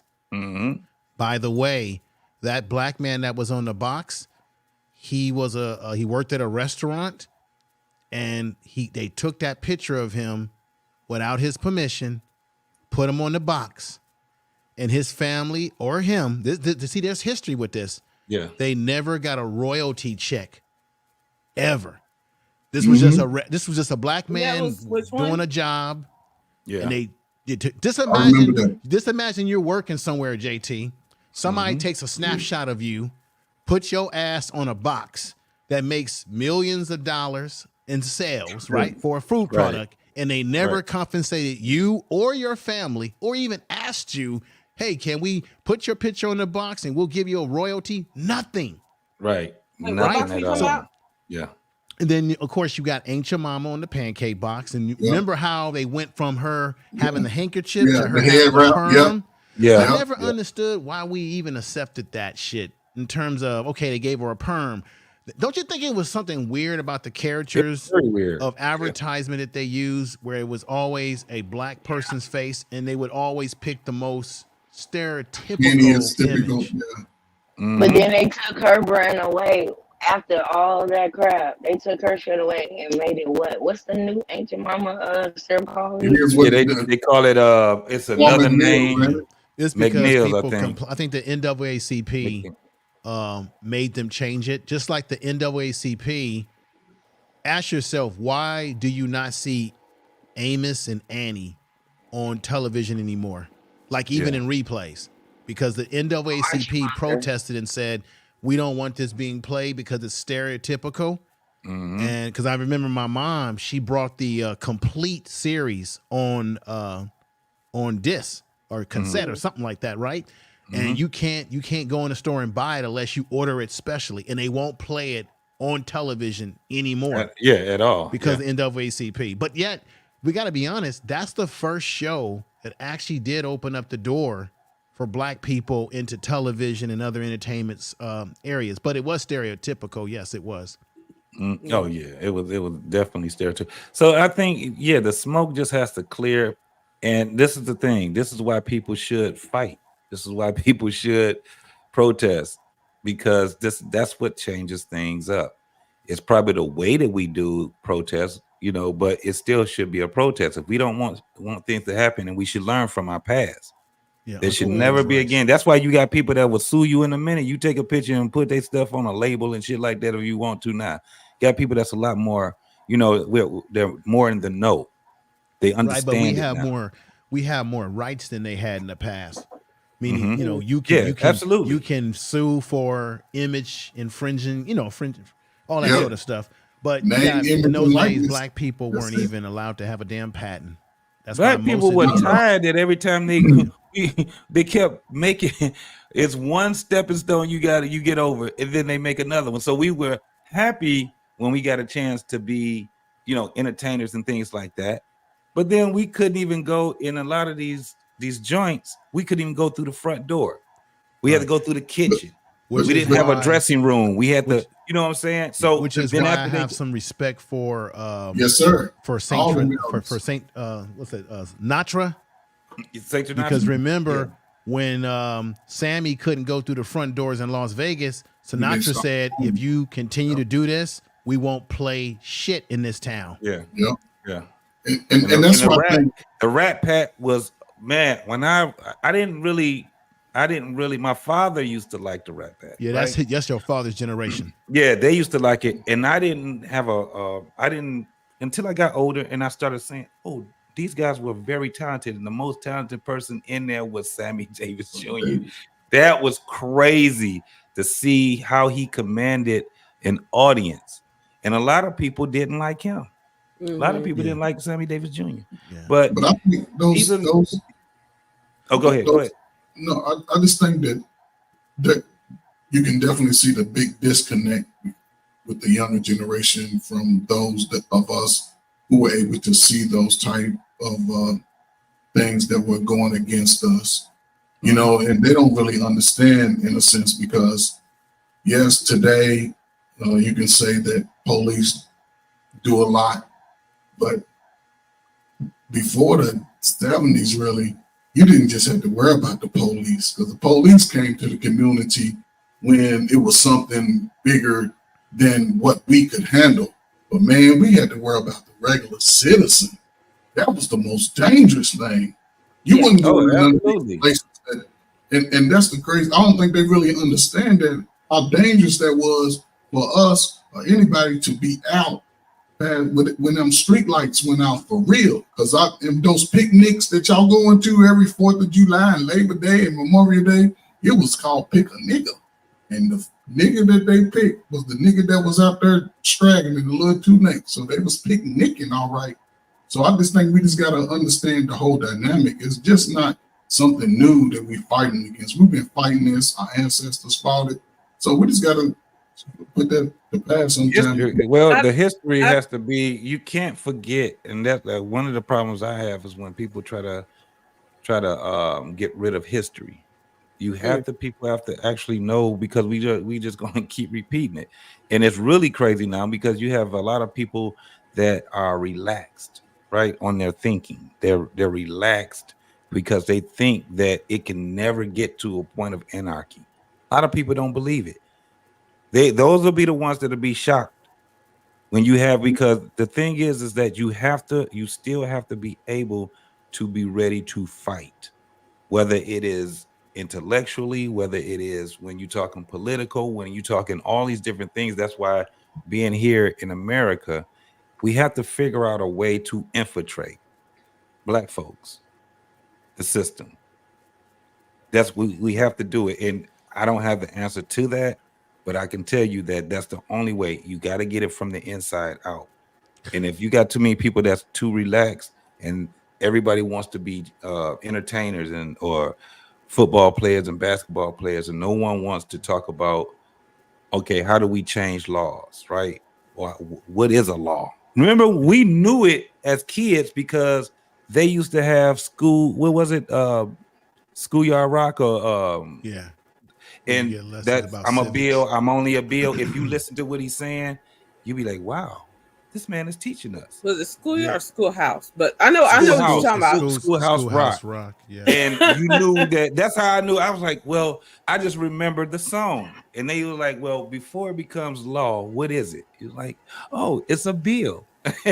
You know, and they talk about legislation and what legislation really, I knew that. And when I went to high school, I just remember doing econ and government. And it was so easy to me because he was saying things that was like elementary to me, because not just because of that song, but it was because of I had family members that actually knew about politics, that were actually in politics. And one of the things about being in Detroit, you had a lot of people that were on city councils, or you have people that actually dealt with the campaigns for someone to become try to be mayor, or someone to try to be it. And that's how I learned what bills work. That's how I learned what a judge actually is and how a judge actually gets on the bench. It was by election. I was like, wow. But a lot of people didn't know that. I'm talking about smart people. They didn't have that vigor of how the world works. They knew how to get a degree in, in something that has nothing to do with how the world actually is infrastructure. So that's one of the things we can't get rid of. Well, that's why Fred Hampton, when he was alive in Chicago, he kept promoting the idea that Black people should have a political education.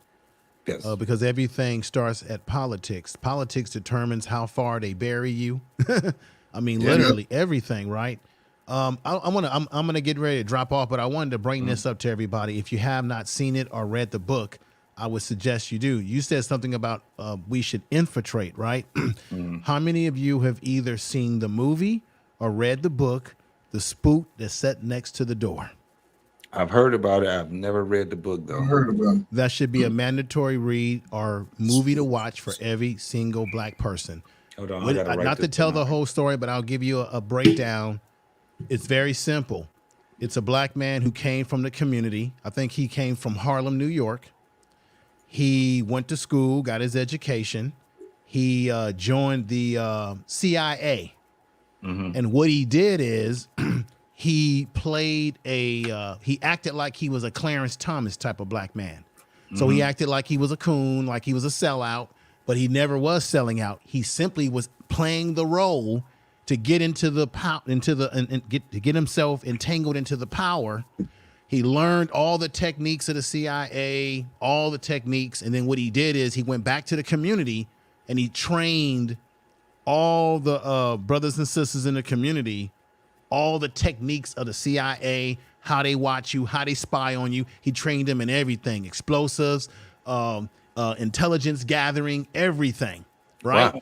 So the whole thing is that people thought that he was a sellout when in fact he played the role. That's why it was called Spook that sat next to the door. He played the role because they would say things like, oh, you're a credit to your race and all that kind of stuff. And while he was playing the role, he was sucking up all that information that he was going to go back to the community with. And basically it was one of those movies in the 60s. So, you know, it had that revolution type of Black Panther type of thing where the brothers was like learning, he was teaching them martial arts and all this sort of stuff. Right. And it's actually, damn it, I put this in my community post. There actually is a Black martial arts group that came out of the 70s where they were about every Black person needs to learn martial arts and discipline and all that sort of stuff. But check that movie out. It's it's an old school movie. It's 70s. It says about Dan Freeman. That's the character's name. That's his name, Dan Freeman.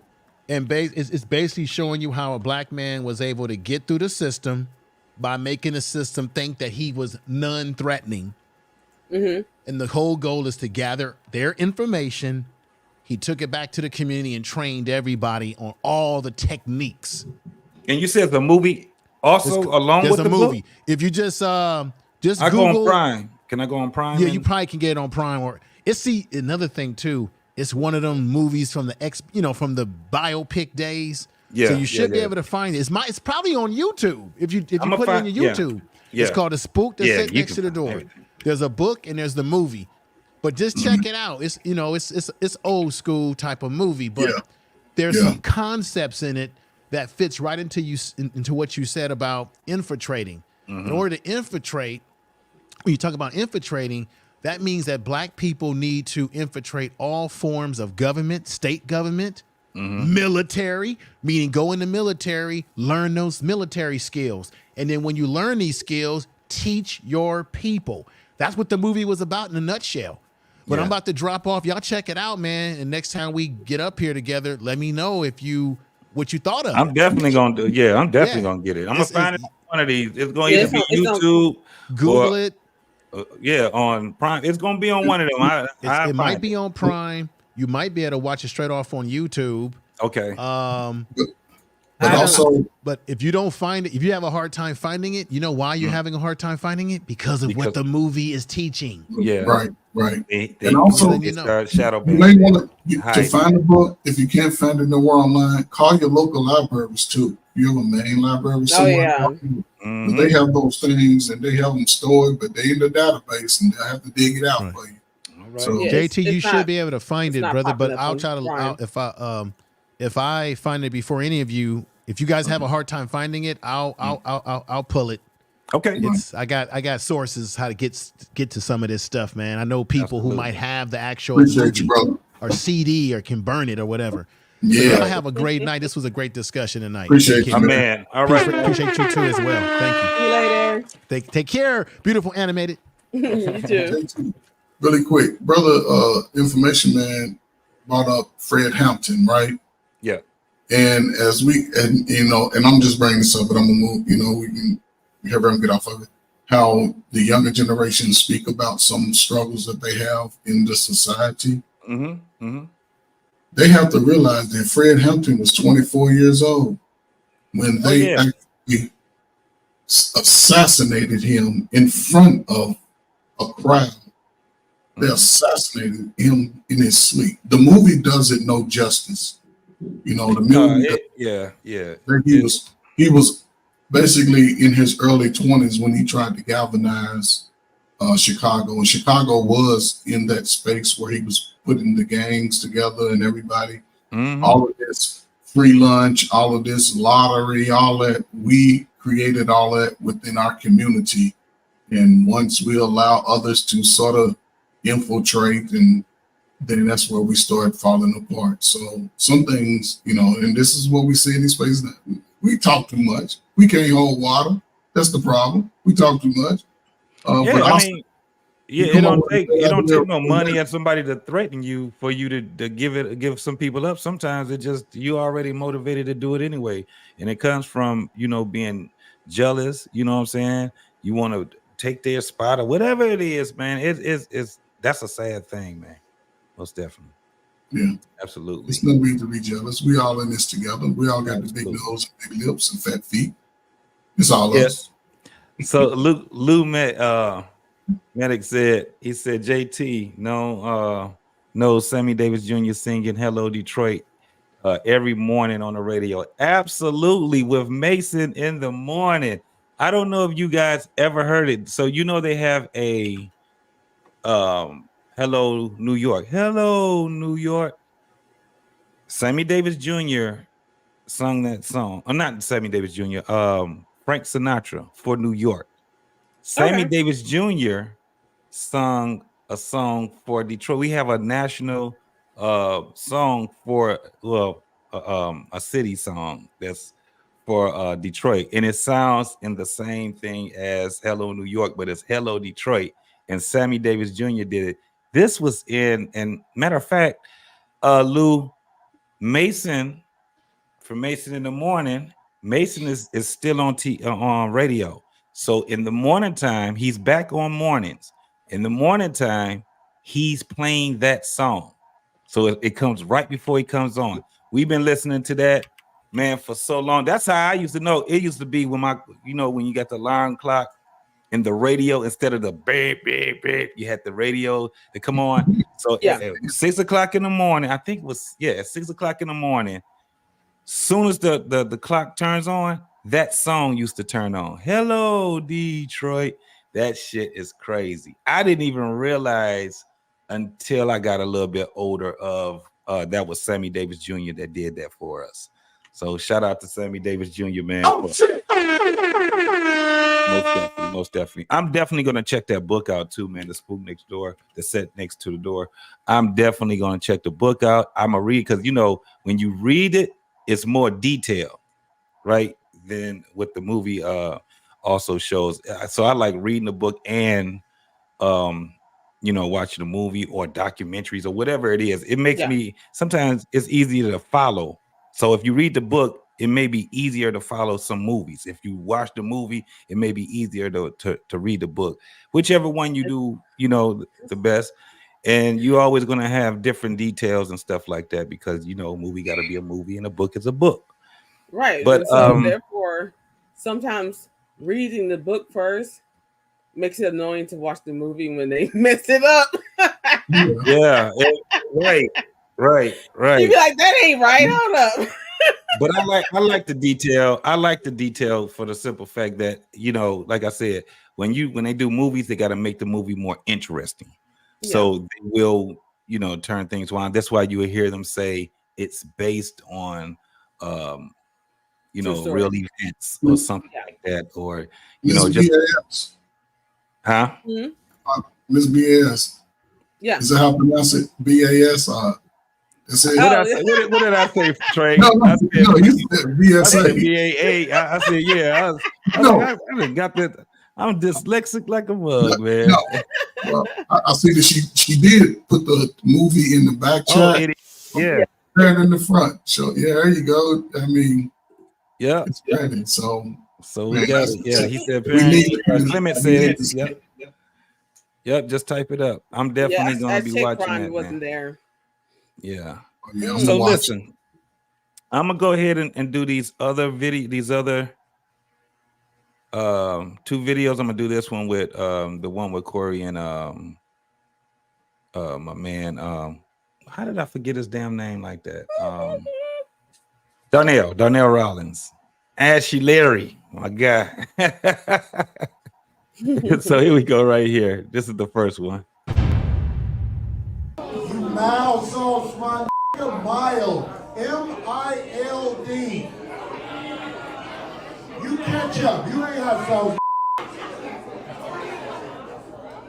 Nobody agree? So I'm wrong. Okay, I can be wrong. I'm talking about, but we at the what is this called? This is the Laugh Factory. We was at the Savoy, you wouldn't be able to be up here that long. The niggas be like, get your whole ass down, nigga. I came up in the hardest rooms in Brooklyn. And what happened? And you ain't never with them rooms. You just yelling. Because I don't have a mic. I can talk to you straight up. You want to talk about it? You saying I'm mild, you saying I ain't come through the streets or the gutters is straight bull. And if you want to ask somebody, ask the mother that you know what I do. Ask them, okay, all right. Listen. This be fair. Fair conversation. No. Let's be fair. Let's be fair and real. You say you keep it 100. Know how I get down. How? 32. I rip. You rip lights? I rip. You ask any ever see me bomb. Anybody. And you ask anybody that don't know me, I keep it gangster. I don't say you. No, you trying to say I'm a bum. I ain't no bum. No, I didn't say. And that saw. Your is mild. It's mild. You know what? You know what you're doing now? You're a provocateur. You know how to incite people. Ain't nothing mild about my. People look at you. Ain't nothing. If you was at the mall, they'll put you out with your hot dog in your hand. And guess what? You can say what you want to say. You calling me a mild comic is totally off. So you a strong comic. I'm a beast.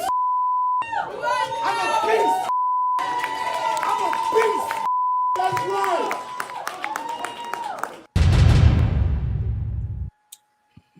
All right, so Donnell Rawlings had he got a little perturbed while Corey is on stage with the mic. Last thing, and Donnell knows better than that, man. You ain't got no microphone, homie.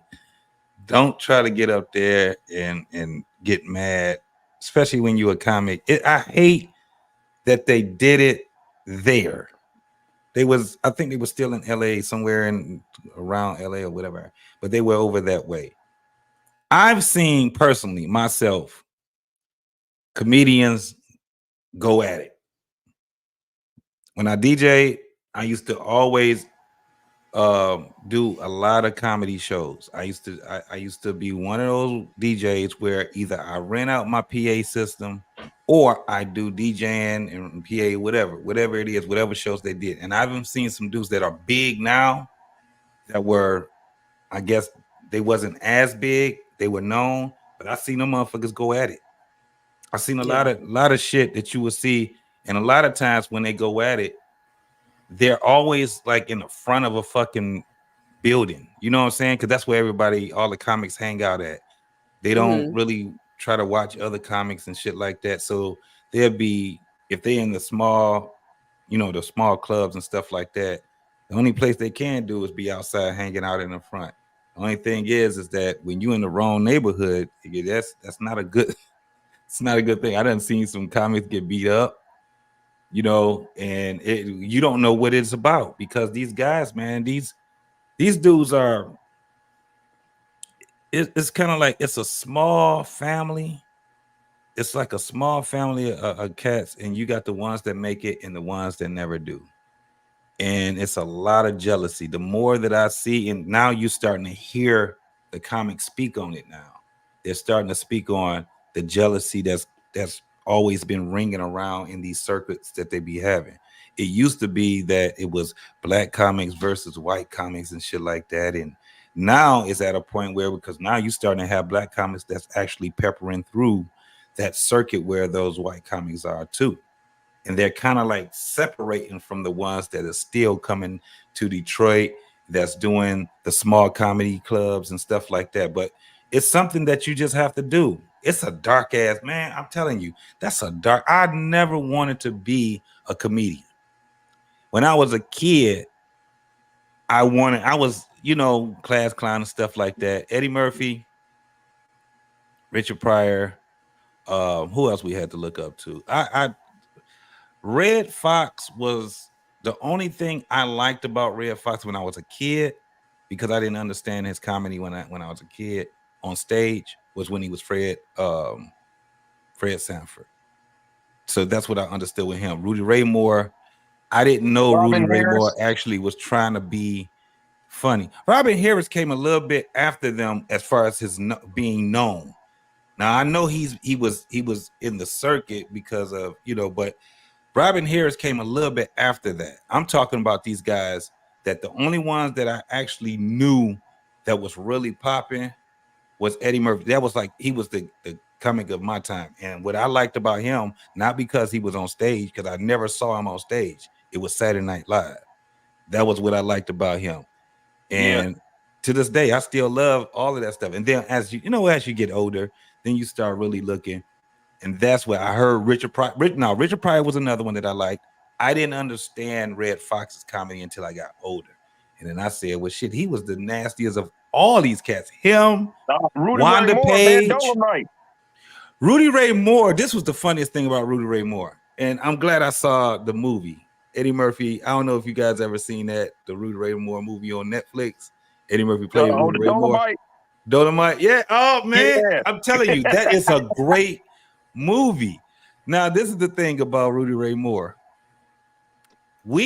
As kids, we liked Rudy Ray Moore because it was funny. Because we was like, he can't kick nobody ass with them big ass platform.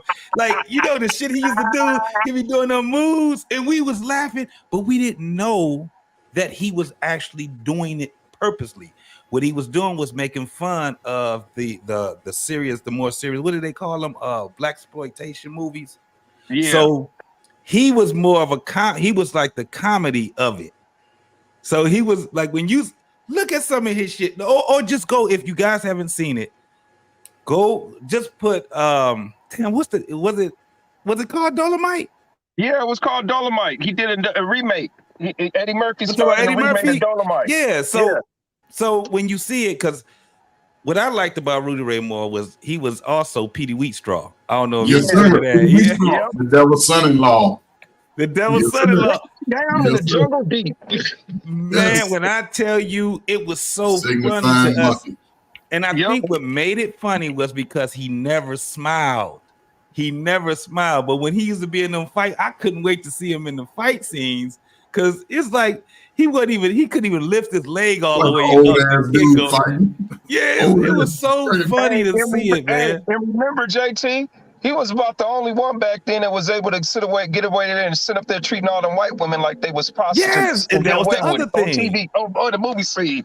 Yeah, that was the other thing that he did. It was crazy. I remember going with my father. It was a movie that Rudy Ray Moore came out with, and it was a movie that Richard Pryor came out with. And I think it was Which Way Is Up, and I think it was Devil's Son-in-Law that came out at the same time. I went to go see it, JT. Yeah. I went to go see both of them, me and my friends. I was like 12, 13. I was out there.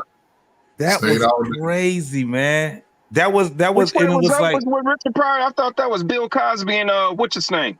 No, you talking about Saturday Night. You talking about Saturday Night Uptown. Yeah. Okay. They did a couple of movies together. It was two of them that they did. You had Saturday Night Uptown, and you had what's the other one? With Jimmy Walker, JJ Walker. Is it Let's Do It Again? Yeah, let's do it again. Let's do it again. They did like three of them together, because there was another one. Yeah, and it was another one. Now the one they did with Jimmy Walker, that one was funny as hell. That I think we laughed through the whole damn movie. Jimmy Walker was a boxer that they had. He was a skinny ass boxer, and they hypnotized him, and he was going there kicking everybody's ass. And so they was betting on the fights. And people didn't know that they used to sneak in right before the fights. They're sneaking there and they're hypnotize him. Then they had to unhypnotize his ass and shit. But that shit was funny as hell. And this is the thing: Jimmy Walker was big. He was a big stand-up comedian. He was huge. That's why when they did Good Times, he was the focus. Jimmy Walker was the focus. Didn't nobody know who the hell James Amos was and Esther Rowe? They didn't know who they were. They didn't know who what's the dude that played Michael? It was funny that they called him Michael Evans. Ain't it funny that Michael Evans was one of the writers for all of these movies? And Michael Evans, and this is funny, shout out to Information Man. Michael Evans was the first, what's his name? George Jefferson's son. What was it? Lionel. He was the first Lionel. Yeah. That's who he was. Michael Evans was. And then you had Bernadette. who played Thelma. Finest She woman on was. TV Did nobody know who history. she was? I think she the Number finest one woman in the now history of TV Yeah, she in still her look good for sixties, even her man. age. She Yes, still in her look good. 60s. Yeah. She is gorgeous. Yeah. But Jimmy Walker was, you know, he was in that Hollywood life. And they didn't want him to be an influence on Bernadette. Like he was trying to get her to, you know, to pose into Ebony Jet and all these other magazines. Like he had that type of pull. But James Amos and Esther Rowe, they were against it. They were like, hell no. They were trying to keep her away from Jimmy Walker. That no, he's gonna have your ass in Studio 54, you know, doing cocaine like the rest of these motherfuckers. Like, nope, we don't need that. So it was a lot that was going on between Yeah, them Jimmy was hanging personally. around a bunch of all them goddamn white people out there back then. Jimmy Walker hung. No, you ain't understanding me, dog. Jimmy Walker was big. JJ, I had a JJ dial, dog. Jimmy Walker was huge. Yeah, JJ was big. He was huge. He was like how you see these comics now. He's a stand-up comedian. That's how he had, and he was No, I funny. remember that. I remember that. Yeah. Yeah. But they didn't like her being around him. Plus, remember, I don't know if you remember this. James Amos was not supposed to be Oh yeah, he wasn't supposed he was to not be supposed to be castrated. the husband of you know Of Florida. Florida. He was not supposed to be and then when the shit started hitting the fan, they killed him off. It was fucked up how they killed him off too, wasn't it? Damn. There you go. Change. I could not But that stand was the good times beginning. after Hey, that. but see, think about I it, could not JT. That stand was the it after beginning that. of when they started making it to where you had the mother and just the kid raising the kids on her own. There was that She would every feminist now and movement. then have a Yeah, boy- they were put, because right. James always played that hard nose.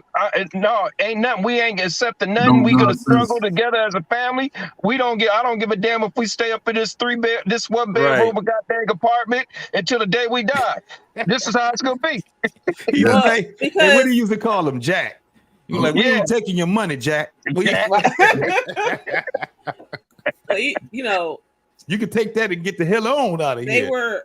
He was very protective of The family. the image that Of a black man. Yeah. portraying as a black family, black man and a black family, Yeah. And Him and so- Esther Rowe, both. Yeah. right? But Yeah. he was more firm. I guess he's viewed as more firm because he's the man, whatever. So, he was intimidating. You know what I'm saying? Now, do you know what he was before he was the father? Do you know what he was known for before he was What? the father? Wasn't he on playing Good the Times? Roots or something like that? No, that was after. That was doing around about the same time. It was the time, but he played football. That's what right, he did. Yeah, he was a football player. Hey, Yeah, most so- of them were though, man, doing that black Yeah, most of those. Yeah, exploitation era. most Yeah. of them. You had Yeah. Fred the Hammer. You Williamson. had Jim Brown. You Jim had- Brown. Yeah, all of you- them. But Richard Roundtree. He played football too, didn't he? Yeah.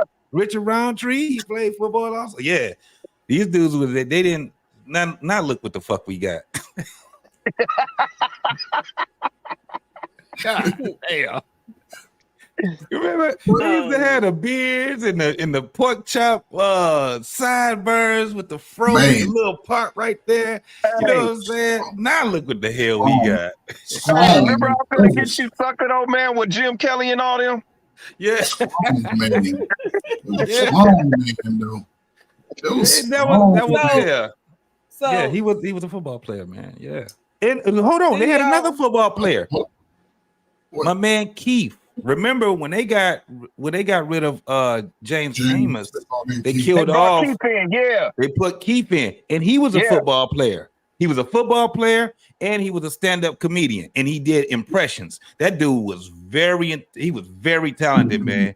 And then JJ, fucking remember they was going on the wedding, and JJ was out there. What was he doing? Trying to take pictures or some shit.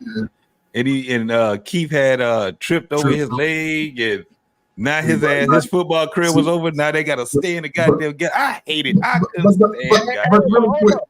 Look what happened. They moved Florida out to get with some dude that she moved out the state with him, and now JJ was running the whole show. But see, those undertones back then, I don't think we really paid attention to what the message they were sending, because what the message was saying basically is that we don't give a damn what y'all think and how y'all believe, and that you gonna move up out of this shit. Your ass gonna stay right here. Right here. You ain't gonna get no further than these damn. Yeah, man. That was terrible. JT, that was my first introduction to that fine ass Janet Jackson. Though. Woo, Jesus. Yeah, Penny. Yeah, that was my dad.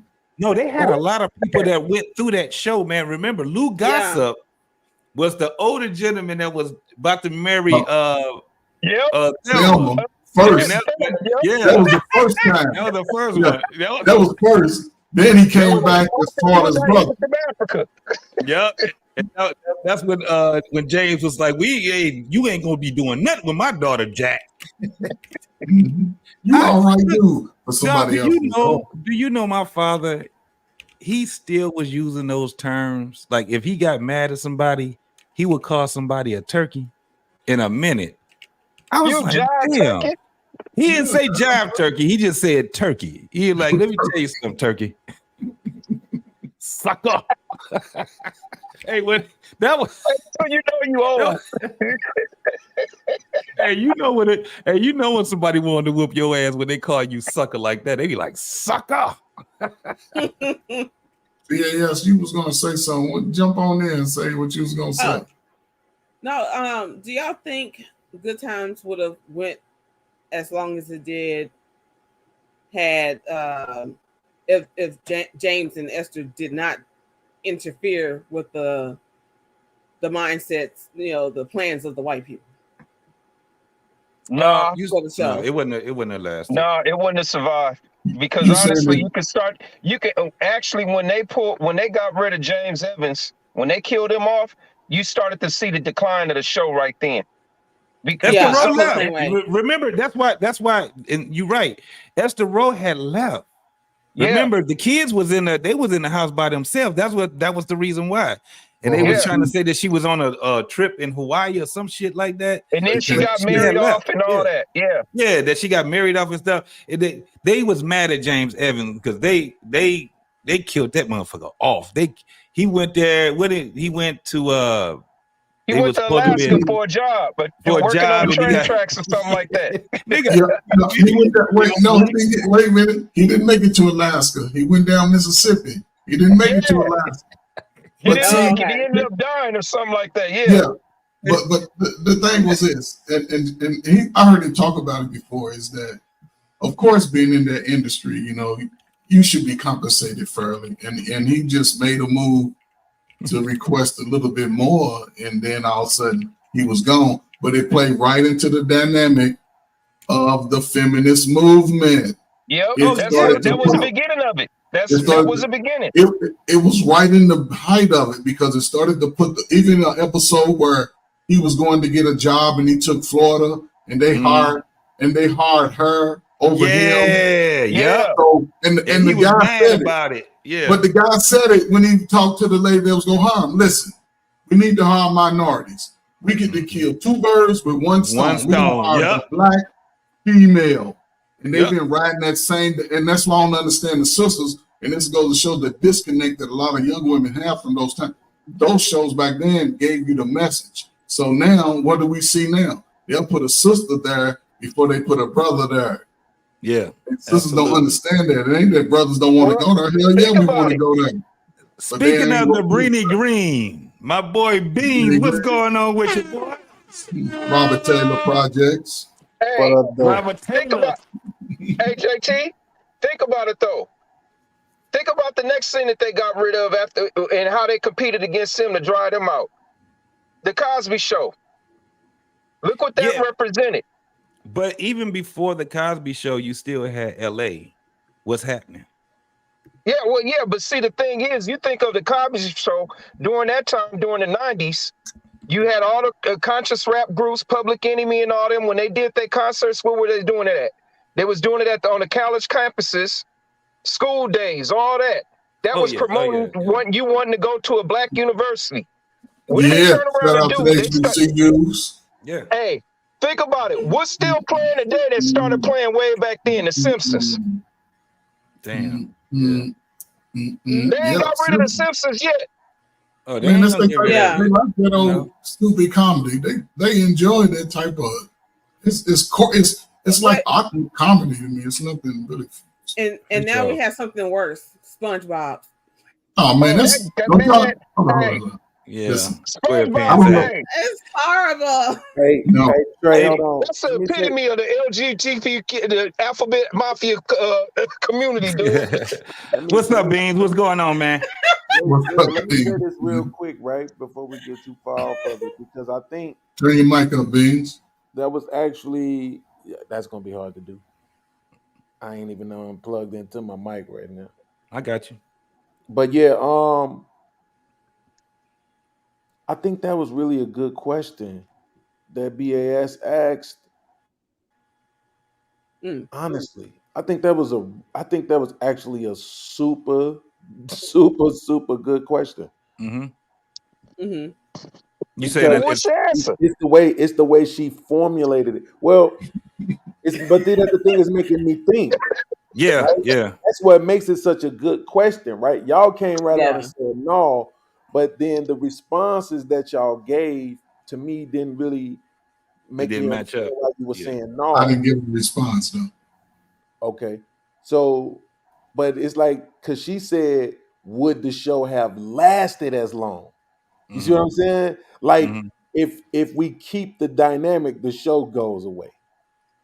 Versus because they removed the dynamic, the show lasted longer. I think that's the first time I've ever actually heard somebody frame the question that way. And now it's making me think, right? Because the first answer would have been like, yeah, it probably would have went longer because they wouldn't have been rocking the boat. But then it's like, wait a minute, would they have allowed mother and father, you know what I'm saying, in the series to last for a long time? And then how long would it have actually been able to play out? Right? How long were you gonna keep on taking them through these struggles? You know, where this man got to keep trying to find another job and another job, and like how many seasons of that were you gonna be able to actually get away with? You see what I'm saying? Yeah, before you aged them out. Yeah. You see what I'm saying? So that was actually a great question. Because I probably would have thought about it immediately, like if they wouldn't have rocked the boat, they would have lasted long. Because you know, a lot of people don't know this. The Jeffersons was on for 11 years. Yeah. It don't even seem like it, but you know what I'm saying? Like, but they was on for 11 seasons. So, but they had the bag. They had the bag, and then you also had this man had how many damn cleaners that he had? Three. That was something, man. I think he had like 3. Shit. Yeah, I think so. Was it 3? I know he had at least 2. Yeah, he had more than because he had a franchise. He was building as the season went on. He was getting more and more businesses because Lionel was an architect, and so it was crazy. Okay. Because remember, it was the spinoff of All in the Family. All in the Family, yeah. All in the Family, Right. yeah.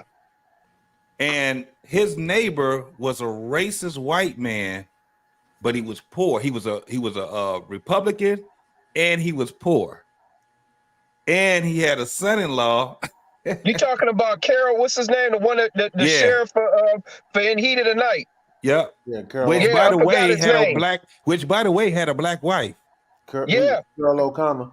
But Yeah. But you know what's Yeah, so Carol crazy? O'Connor. There you go. You know what's so crazy though? When y'all started explaining it, the one thing that it did make me remember, that's what they wanted anyway. So if you ever watch any interview with Esther Rose, she talks about how they wanted her to be a single mom from the jump. Yeah. You see what I'm saying? And she fought against it in the beginning, like, no, man, like I already got a husband. Because you know the Good Times is a spinoff of Maude. Yeah. TV show Maude. Yeah, it's a spinoff of Maude because she was the housekeeper. She was a maid, wasn't he? She was a cook or something. Yeah, exactly. Yep. And that's what I'm saying. No, housekeeper. There you go. And James had been on there before. So what would be the point of you spinning the show off to her being a single mama? right? Like Yeah. when you've already showed up with a man. So it really didn't make sense, right? And she Yeah. fought against it in the beginning. And then of course, I know y'all know that the issue that they ended up having was the show became about JJ and it became kind of really goofy to them. Yeah, But they didn't even want to do it with him. They wanted somebody else. They was like, not this buffoon. They didn't like him at all. They couldn't stand goddamn Jimmy Walker. They could not stand him. And Esther Rowe, she was a little, better with him than James Amos. Hey, James Amos couldn't stand goddamn Jimmy Walker. Jimmy Walker, and he'll tell you, he said they couldn't stand me. They didn't like me, and it was because he big ass mouth. But like I said, that motherfucker was huge during that time, man. And so I that's remember what the Jimmy Walker doll too, man. Yeah, I had a Jimmy Walker doll. that. You pull the string and the motherfucker be like, "Dynamite." Hello, this is the Casanova of the ghetto. All of that shit. But I mean, that's why James was so good for that part, because he was just being himself. Yeah. He was my father. That short temper was real. But see, that was the thing, though. James Evans portrayed every one of our grandfathers and our fathers in our lives growing up, so it was more relatable to know what you saw him do on the TV screen. You turned right around, you looking at your uncle or your father or your grandfather, somebody that had that strong male presence. That it's like when you hear them open their mouth, everybody just got quiet. Yep. Yeah, that's crazy, man. I'm really gonna think about this too, though, because I wanna believe yes, but I think y'all made some good points. I want to believe yes, though. I think I've always considered it like, man, if they would have just, played the game. Yeah. But now when you say it like that and you actually make me think about it, it's like maybe not. Maybe they did exactly what they did, and they got to the point what they was trying to get to anyway. Get him out the way. You know what I'm saying? They never wanted him in the picture in the first place, so they ended up saying, okay, we'll play it your way for a while, and then we'll just easily move him out. And then while we move him out, we're going to move you right along out with him. Because I don't even remember how long she was gone, but I mean, I can't. She was gone the season. It was like but I'm almost talking about in the script, though. Yeah, she came back towards the end. Remember, because Thelma was getting married. But Trey, I'm talking about in script, right? Like inside of the script, like how long was she gone?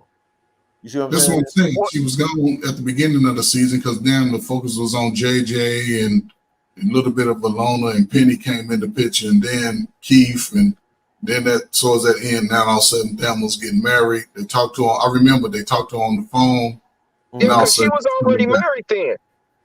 No, she came back for the wedding. No, Florida got married, remember? Yeah, Florida was gone. She was gone for the wedding. But I'm talking about Thelma. Yeah, but I'm saying, like, okay, so when I was young, when I was 5, let me see, 5. Yeah, 5. What year was that, Beans? What year was that? What year were you 5, Beans? 82. 82. Oh, dang. I was 10 years 14. Old. So my mom left and went to the military, right? So it's not far-fetched that a mom could leave, but under them circumstances, and she wasn't even, like, as far as I know, what was she doing besides going and being with that dude? That's all part of the script. They can make it look like they want to. That shit was so stupid now in hindsight, though. Yep. I said the same thing. I was like, man, this shit crazy as hell. Right. But again, listen, fellas. It wasn't like she left small children. They was all young adults. They old enough to watch themselves. Think about it. But hold on. Was they though? It looked like was they on Section 8 or something? Because I swear to God, they never moved into that damn apartment. That was low income. Yeah, it was they was low income. Green can't get no lower than that. Hey, watch out now! Don't talk about my home. Hey, no, they were supposed to have killed, but they were supposed to have killed Jimmy. They were supposed to, not Jimmy Walker, but they were supposed to have killed James when Jimmy Walker, when JJ joined the gang. Yeah, when he got into it, but he got shot instead of James Amos. They was gonna kill him off there because they was having problems. Like, he really did not want to be on that set with JJ. He could not stand goddamn Jimmy Walker. And that was the whole thing. Was Esther Rowe was the one that was trying to keep it together. So when he left, remember he left a couple of times. It was a couple of times. He went away to work or some crazy ass shit. He came back. Then when the motherfucker left, I think he probably cut somebody out because they killed him bad. They killed his ass off too, man. It was like, God, yeah, car crash. It's like, damn, man, that was fucked up because No, they didn't want was that. a train crash that he died in or something. Wasn't it on a train or something? It was a car crash. It was a car crash. He was like, I'll never forget that because I always just remember that speech of her opening up the letter all excited and shit and then going into the sad mode. Yeah. Like stuttering the words, like, we regret to inform you. You know what I'm saying? Like, yeah. It was like, damn, they sent the damn telegram. Right? Hey, but that's how they Like, did it where's back the then. person that does the phone call or arrives to your house? Like, I'm so sorry. Let me tell you how immature No, I that's was, the military though. that does that. I was immature, and I think I thought it was just me and my cousin because we watched that segment, and we were immature because I think everybody was during that time when you seen it. When she said, damn, we bust out laughing. And then in the 90s, you start seeing comedians doing that shit. You had goddamn Martin was like, damn. Everybody started doing. I said, damn. I think it affected all of it because we all was fairly young when that shit came out. And me and my cousin, we laughed, but it was like we wasn't supposed to have laughed. I think it did a lot of kids like that, bro. I think a lot of us definitely became a meme not now. for me. Because like by the time they killed him off, and I had lost like my grandfather's, like you all mentioned, his presence reminds us of our dads and grandfathers and stuff like that. So no, that one hit. But it was another one that hit. It was another one that really hit hard though. It was the one when Dr. Martin Luther King got killed. Yeah, and they did that segment on that one. It was kind of like the same type of thing that was going on. Now, this is what was crazy. That movie came out in 1974. Dr. Martin Luther King was assassinated in 1968. I remember people were still. It was like it's like every time his birthday come up, it was like a sad moment.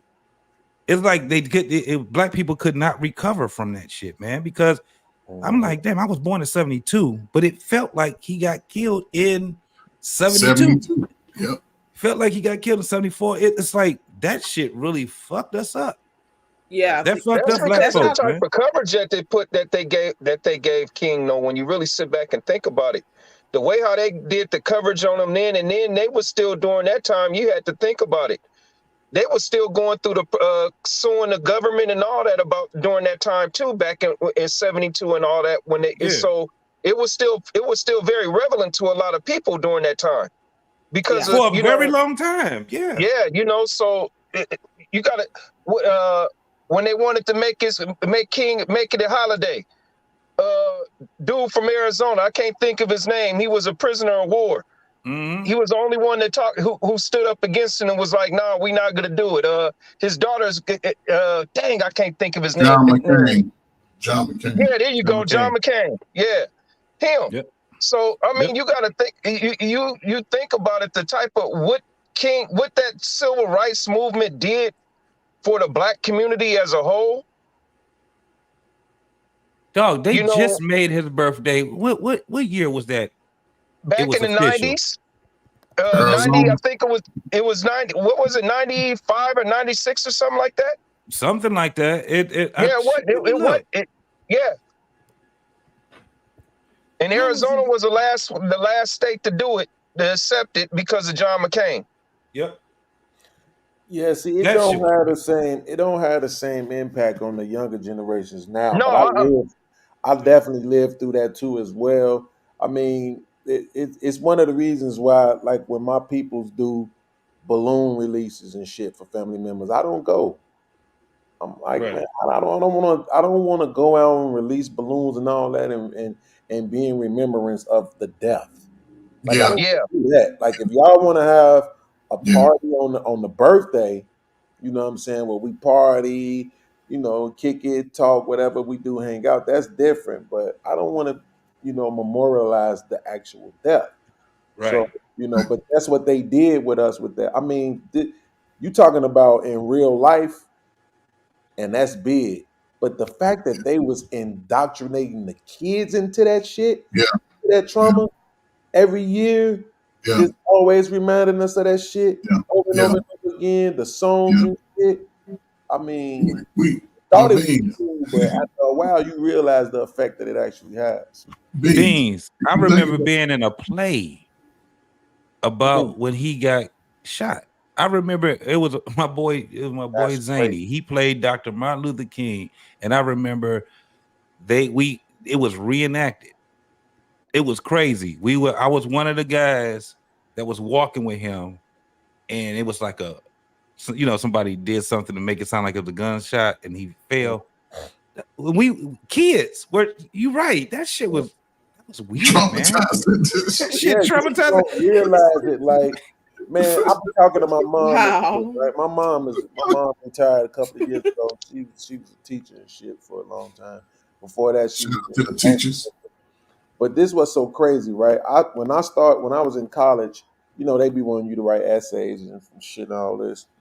And I used to just, you know, tell them like, look, man, I can't write no essay about, you know, Vladimir Kondrashnik, none of these other motherfuckers y'all want me to write about. Like, I gotta write about shit that I care about, shit that, you know what I'm saying, is gonna happen, because that's what's gonna make me do my best work. And so that's when I really started deep diving into certain stuff. This when Hidden Colors and Tariq Nasheed and Dr. Umar and all them was really starting to blow up. And that's when I found out about Dr. Cress Welsing. And I found out about this brother, Dr. Kunjufu, who in the 80s was talking about the same stuff that Hidden Colors, talking about the same stuff that Dr. Umar was talking about as it pertains to the school to prison pipeline, as it pertains to the misdiagnosing of children as far as their behaviors go and all this different type of stuff, the impact of single mother homes. Like he's talking about all of this stuff in the 80s. Yes, sir. And I'm sitting here saying to my mom and my uncle and my aunties, I'm like, y'all wasn't seeing none of this? They like, I said the same thing. We never saw none of this stuff that you showing us now. We've never seen none of it before. But being my mom said the same thing. She said, I didn't know any of this stuff. I was like, damn, you was a teenager when a lot of this stuff was going on. You was you know what I'm saying? You was of mine. They never was taught that. But this is where they intentionally did what they did to our communities. And Bings, by the way, shout out to Orr High School on the west side, Michelle Clark and Douglas High School, all them schools over. I used to work at for. But this is the dynamic that they created, because understand, in the 60s, people that were married, and it was most of us that were married, the adults, the man stood in front of all that chaos that they were trying to put in our communities. We wasn't allowing a lot of that stuff to happen. So as we got into this new feminist movement and they understood that they could just separate us so easily, now you started seeing all of this crazy ass information coming to our community, all these other programs and stuff that would come in and attack the children on a silent level. You know what I'm saying? Because when I was in elementary school, most of my teachers were Black. They understood that they had to get us out of this being. They had to integrate. They had to separate it. Women that look like our mothers and aunties, because they gave a little bit more care in what they were going to teach you. And they could go talk to your grandmama and your mama at church on Sunday if your ass was acting out. So once they started busing, I went to school. I used to have to catch the bus at 6:30, drive 15 miles on the other side of town, and I would get home at 4:30, 5 o'clock, because we had to go back. It was crazy. But when I got into those white schools, I didn't get that one-on-one attention that I needed. And I took advantage of it sometimes. I was just appreciative that I had that upbringing and going to those schools when I did, because back even in Chicago today, they go to school from elementary all the way through 8th grade. There's no middle school. In other parts of the country, there's an elementary school to 5th grade, then there's a middle school 6th through 8th grade. So it helped being able to be separated. You know what I'm saying? 6th through 8th grade, it's good to have them separated and give them a little bit more, but you can see the shift in the even young men, because although I ain't gonna say I can't count for everybody, but the reading levels of guys that I was going to school and in my city and state, shit, we could read like a hell coming out of elementary school. We wasn't reading on no 3rd, 4th grade level at 17, 18, shit them up. Because guess what? We was filling out job applications without a parent. You signed shit, signed your signature without a parent at 10, 11 years old. You didn't need your mama to show up for you to apply for a job at 13, 14. All that shit was done. Only thing you need was your mama, maybe some tax documents when you was filling out college applications. All that was done by you, the teenager. And today, shit, these kids can't really shit. They can't. They don't know how to sign their own goddamn name, man. No, but now that y'all said that, now that you said it, you're right, man. Because even with like the college applications and stuff like that, I was like in 11th grade already, you know, all these things. And like my parents, they looked at it and shit like that. But I had to sit my ass down with me and my counselor used to sit down. That motherfucker was the one that explained everything to me. And then, you know, sign off on all that shit. You right. God damn, man. Yeah, I mean, you know, my thing, what I try to tell people often is that that's not no accident. Nope. You know, right. Like none of this stuff that you see going on is an accident. None of this stuff in America, bro. Like there's nothing in America that you see that is an accident or even a coincidence. Not at all. All of it is planned for. We're talking about people who run the freaking world, you know. And there's a saying, I didn't even know this until recently, that the saying was actually in the Bible as well, that there's nothing new under the sun. Yeah. So people know what to expect from certain things, and when you put people in certain conditions, and the same way how, and I can agree with him on what he's saying about reading, because it's crazy to me. I'll just give you an example real quick. Don't laugh at me, y'all. So I know when to use a and, right? A-N versus a. And so, but I didn't know why. I just knew I knew it, right? That's how deep this shit goes. When we saw the boom in social media, we saw that there were people that didn't know when to use their E-R-E, their E-Y apostrophe R-E, or their E-I-R-E, right? Yep. But I knew all of that. And it's like, as a writer, when I would be writing, whether I was writing my rhymes or whether I was writing essays in school, I knew when to do it. I always got all A's on everything I wrote. It was math that started kicking my ass once I got past algebra. Once I got into geometry, math was just UFC kicking my ass. Like it just had my number. Hey, I think that went for all of us, man. Because that's how you know, but that writing though, it's like this how you know. This is what I'm saying. The point I'm making is this, because I don't want it to get lost. This how deep it goes when I'm telling you that it's not an accident. That I could be this many years later and have something embedded in me so deeply that I know how to do without even knowing why. Yep. You know what I'm saying? I didn't even know what, but my mom was a teacher. We talked about it a couple of years ago, and my mom was like, well, you know, you use A-N whenever it comes before a word that begins with a vowel. Yep. And I started looking at it. I'm like, damn, that's what I've been doing. I didn't even know why I was doing it. I just knew for whatever, it sounds right. This looks right, and it sounds right to use "and" at this point. That's how deep in teach goes. That's how deep teaching goes, bro. And you know what? They wanted. Go ahead. sorry. I'm saying Okay. this. If they wanted people to know that type of stuff, that's what people would know. That's what these shorties They would know, embedded bro. in you. They would know it. They would know it. You know what I'm saying? That it's not like it's not like it's something wrong with the people. That ain't it. They don't want these niggas to know this shit, bro. They design us the way you absolutely right. You can see it, Beans. You can also see it in our generation. Like my mom, she be on Facebook, right? And she like it'll be somebody, a family member or something, and she will write them like she's writing a letter. Mm-hmm. She will, dear whoever it is, right. and she'll start writing them, and then she will put a salutation.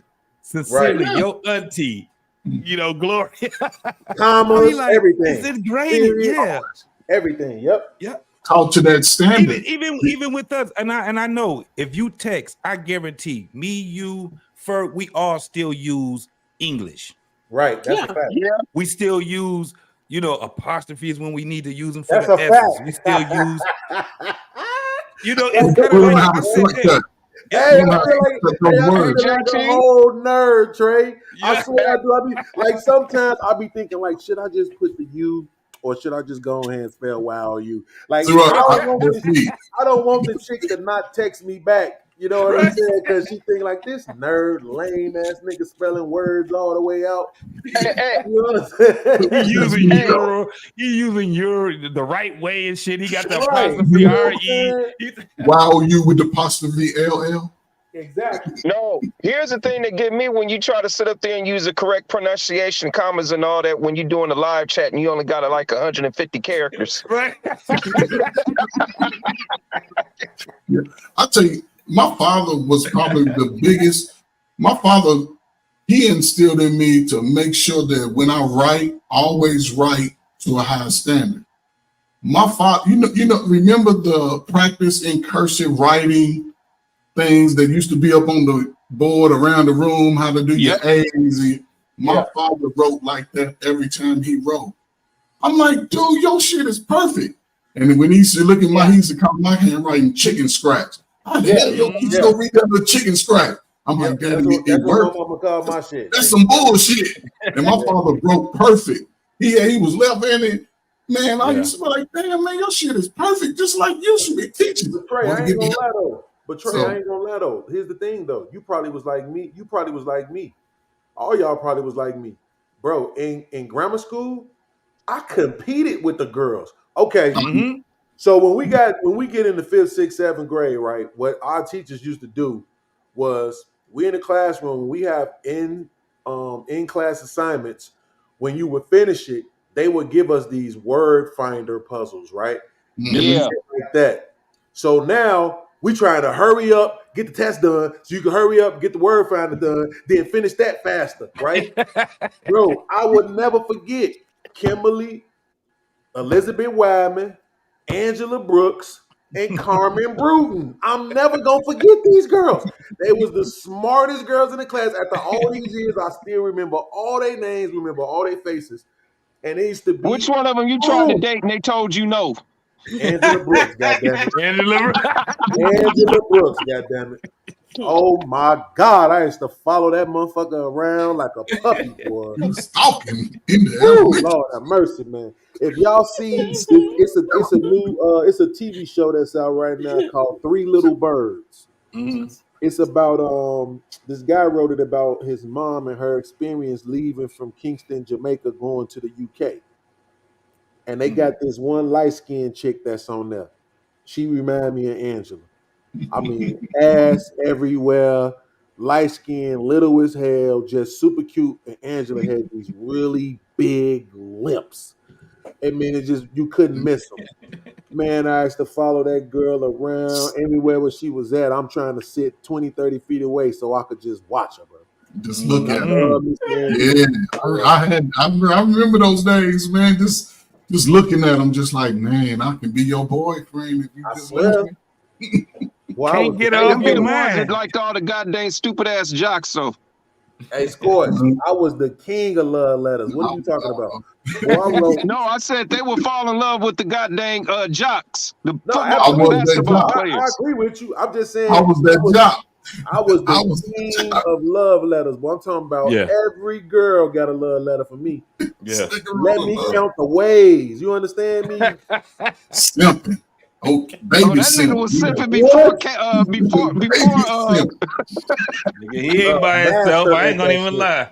Shit, I remember I had stole something to get this girl something to at school. I was like, man, she took that shit from me. She took that shit from me and didn't even broke my goddamn heart, man. I was like, I'm looking at her like I stole that shit. The work it took for me to do this shit. It's some necklace or it was something I got, man. You know, risk your life. Right. Shit. Bro, do you know how many times I ordered shit off the Home Shopping Network for girls? Them little $9.99 ass chains and shit. Yes. To turn your neck green and shit. Well, I was in love with every woman. All the girls. I was in love with all of them, though. That's the difference. Like, I really, really, really was in love. I'm talking about to this day, nobody can convince me that I wasn't in love with all of them. That's myself. You know the cold part about it is, you think about the girls you chased back then, and it seems like nothing's changed because some of us still do some of the same things we did as grown-ups, as grown men, to get the attention of these women. That we did. I think it's innate in us as men, man. I think it's innate. Yeah. I think we just if we were conditioned a certain way, it kind of fucks it up for us. But like what Beans was just saying, we've always felt like this. We feel like this for women. We love fucking women, man. I'm telling you, we love fucking women. Y'all women have no idea of how a man we be thinking. We be having it in our mind. Like when I see her, I know what I'm gonna say to her. And it may not come out. And you can start fumbling. Oh, nigga, I done fucked the whole line up and everything. Just bear with me. I had the shit together. I'm gonna tell you what I think is the difference between men and women. Now I could be wrong, right? I could be wrong on this. But one of the things that I think is different between men and women is that I think women will complain about shit just to be complaining about it. Yeah. I think men don't waste time complaining about shit they don't really care about. Right? So that's always my argument when women be like, man, why y'all always complaining? Because we fucking care. Like, that's why we're complaining. We're complaining because we actually like you. Like, you actually don't really give a damn about you. Yeah, right. Y'all don't really like us, but we actually really like y'all, and you know it. You know it's true. There's no way to deny it. You know it's true. You could say y'all just want to screw. It don't matter. Even if you say I want to screw, I still want to screw you. I want to screw you because it's you, because of your hair, your eyes, your lips, your neck, your fingers, your toes, your booty, your breast, your whatever. It's you that I want, not what I think you could go get for me from the rest of the world. You see what I'm saying? We actually really like women, and that's why we complain so much about them. Yes, and it starts early. It's a little story real quick. I had some neighbors' kids. I took them with me out. I took them out for pizza one day with my son, right? And we riding, and the little young one, I think he was in like the 5th grade, and he started talking about, man, these girls always bothering me and stuff, and I don't be wanting them bothering me. And then he said, then in that same next sentence he gonna say, but they be smelling so good though. I just can't. They smell so good. I say, yeah, it's in us, man. We can't get around it, unfortunately. So come on back to being natural. Come on, start smelling like berries again. Come on, ladies. We need y'all to come on back to natural. Man, so get natural so I can pull your hair like I know you like it. You know what I'm saying? I was in the store earlier today. I'm gonna go ahead and tell y'all what store it was too. You can laugh. I was in Dollar Tree earlier, right? Yeah, you look like a Dollar Tree. Right. And this lady came in there and she looked looking like 50 cents. No, she came in there. She looked like Esther Roll, kinda. Right? Not 50 cents. But she had. I'm not saying that to make fun of her. I'm just saying it to be descriptive so you all can paint the picture in your head. Mm-hmm. She looked like Esther Roll, but she had this kid with her that looked like a baby. What's the girl name? They daughter in the show? Thelma. She looked like a baby Thelma. Man, when I tell you this little girl got out the car, y'all should have seen her. She couldn't have been no more than about somewhere in between 4 and 6, right? When I tell y'all this little girl got out the car with the Rudy Huxtable hair, I'm talking about hair flowing. You remember how they used to have Rudy Huxtable hair on Cosby Show? Yeah. They weren't doing all that goofy shit. Afro all that puffs. dumb shit to her hair. They used to have her shit just flowing, long, beautiful black hair. You could see it, right? This little girl get out the car, and I'm talking about hair just flowing, and she just know it. She know it too. Whoever raising her, they letting her know, like, your hair's the shit. We not never gonna mess with it. We not never gonna do nothing to it. You popping out here. So she get out the car, and the little girl come in the store, and I wanted to just pay for all they shit, just because I really wanted to just thank this black woman for not fucking with this girl's hair. You know what I'm saying? I'm just assuming this your daughter, your granddaughter, some kind of way. You related to her somehow. She with you, but I didn't really get a chance to because the line was so damn long. Y'all know how Dollar Tree be. They only have one open and shit. So it's like 9 people all the way in front of me. I ain't want to just walk all in front of everybody, but I really wanted to thank that lady. Like, thank you for not fucking with this little girl here. You know what I'm saying? We don't see enough of that. We don't. And every time we try to have a conversation, they always say y'all don't like that, and they go to what we click and like on, maybe on Instagram or whatever. But they don't get like that's sexual. That's what we clicking the like on it because it's doing something to our genitalia. But when I watch Soul Train, I get chills. I get butterflies. Like when I'm looking at them women, it's like, yo, look at black women being black. Dude, the Jet magazine, Beauty of the Week. Yeah, that's a fact.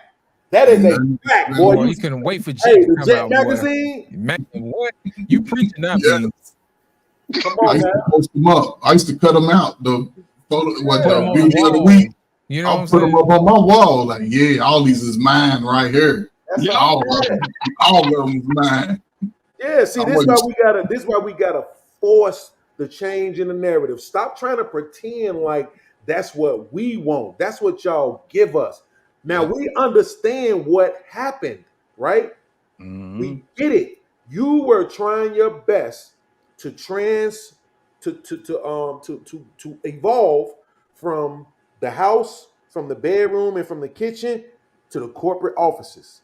And they wanted you to look a certain way. We get it. You did what you had to do in order to survive, in order to make it into this world, to be able to compete, provide for your family, and all of that. But let that be the narrative. Don't make it seem like if you was giving us the natural, we would have a problem with it, or we was demanding you to go to this artificial way, because we didn't. That used to be, fellas, help me out. That used to be the thing. You're gonna give me the black woman with the black look, the Spanish woman with the Spanish look, the white woman with the white look. Right? So there was a big difference between all of them. As black men, yes, we could go, oh my God, look at what's the girl name that Michael Jackson used to mess with, the white girl? Lisa Marie. Brooke Shields. Brooke Shields. Yeah, we could look at Brooke Shields and be like, damn, that's a badass white girl. But that's a badass white girl. Yeah, we just giving her praise because as a white woman, she got it going on. But that don't mean we don't feel the way we feel for our own. Right. Yeah. Hey, Tina Marie. Hey, Beans, you remember Saturday, man, when used to be grease your scalp day. You know what I'm saying? You sit between your girl's leg and let her grease your scalp. Come on now. Then you come back around and you grease the scalp with that blue grease and that rat tail comb. You know what I'm saying? Man, that used to be back in the day right there, boy. That blue grease. Put it in your house. Wait, BAS, what's the name of the green one? Remember it's like the little green. That Crown Royal Crown. Yeah. Oh my God. They used to advertise it on Soul Train too. Yeah. Lost in translation. Y'all remember when the sisters' edges went all the way to the edge? Yeah. His edges was thick and red. Wasn't no baby hair. It was thick all the way to the end. And I'll tell you the greatest hair product ever that you can never find no more was that damn Afro Sheen. That was the best. Oh, yeah. That was the best effort. That was the best effort. Ain't nothing better than that. Now hold up. Y'all talking about the women with their hair. Remember when they used to put that goddamn grease in their hair, put that hot comb on that stove, and when that hot comb touched their hair, it start popping like fireworks? Oh, you talking about that Sofa 8? You talking about Sofa 8 right there, boy. Yeah, buddy, boy. Hey, Beans, you remember Lustrous? Is memorable though. Hey, Beans, you remember Lustrous Silk? Yes. Oh no, Hawaiian Silky, man. Yeah. That Carefree in the gold and red bottle. You know what I'm saying? Man, every woman in my family had what they call a caddy in their bathroom. And I mean, it was like a beauty supply store on that caddy. Yep. They had everything on there. Man, whatever you need, however your texture is, we got it. They had it. That's a fact. Yep. You had like about 5 or 6 different combs and picks. Yep. You had the rat tail comb, then you had the big. That's the blue. You know what I'm saying? My mama still have a rat tail. She still go get them. Those rat tail combs and That's stuff. right. That's how they used to use that to part your hair, to braid it or whatever. Man, I don't know how many of y'all had sisters. Boy, I could put a part down the middle of your head straighter than any highway. I could put. Yeah, when you around a lot of females like that, and I used to have long hair, dog. I ain't got shit. You now. and me both. But my shit was, I had my hair was braided until I was 7 years old, bro. My father, he was like, nope, we ain't cutting his hair, and because it was, it was curly and all that shit. And for me to be a dark skin and had a curly hair and all that shit, I just hated the way it looked. Because I could never get my fro like how I seen everybody else's, because they had a little bit, it had a little more, you know what I'm saying, oomph to it. My shit had too much give to it. It gets too damn long. The shit wanna lay down and shit. JT, you had that. Hey, JT, you had that George Jefferson, didn't you? That stupid ass wavy hair. I couldn't stand that. Yeah, I ain't gonna lie, you just and my brother had a nerve to put a part in my fucking head. I'm like, man, what the fuck is? I'm going around here looking like goddamn Frederick Douglass. The kids used to call me Frederick Douglass. They used to be like Freddie. Now, see, you just triggered me, right? Because I had long hair as a kid too. I can't remember exactly how old I was. It was a couple of years after school started. My mom always tells the story about how I just kept crying and begging her to cut my hair off, because the kids was messing with me and stuff. And it's like, now that I think about it, it's just like, damn, why would we be hating like that? Right. These niggas was really hating on the kid like that. You know what I'm saying? Like, really had me all bent out of shape because my hair was better than theirs, bro. Right. I let them niggas talk me into getting my hair cut off, man. Man, I wanted my shit cut so bad. I remember my father, the first time I had my first haircut, that nigga only cut like a half an inch off of that motherfucker. I'm like, that ain't no haircut. I want it like my brother's. He said, I'm gonna cut this nigga. Yeah, man, it didn't act right. My hair didn't want to act right. I hated that shit. And everybody was, the older people, they liked it. They played it and shit like that and braided and all that shit. Yeah. But I'm like, man, hey, listen, I don't know about y'all, but my mama had some sexy ass friends. Yeah. My godmama and them, all the different people that we grew up with in Cabrini Green, from the Turners, the Bells, all these different people.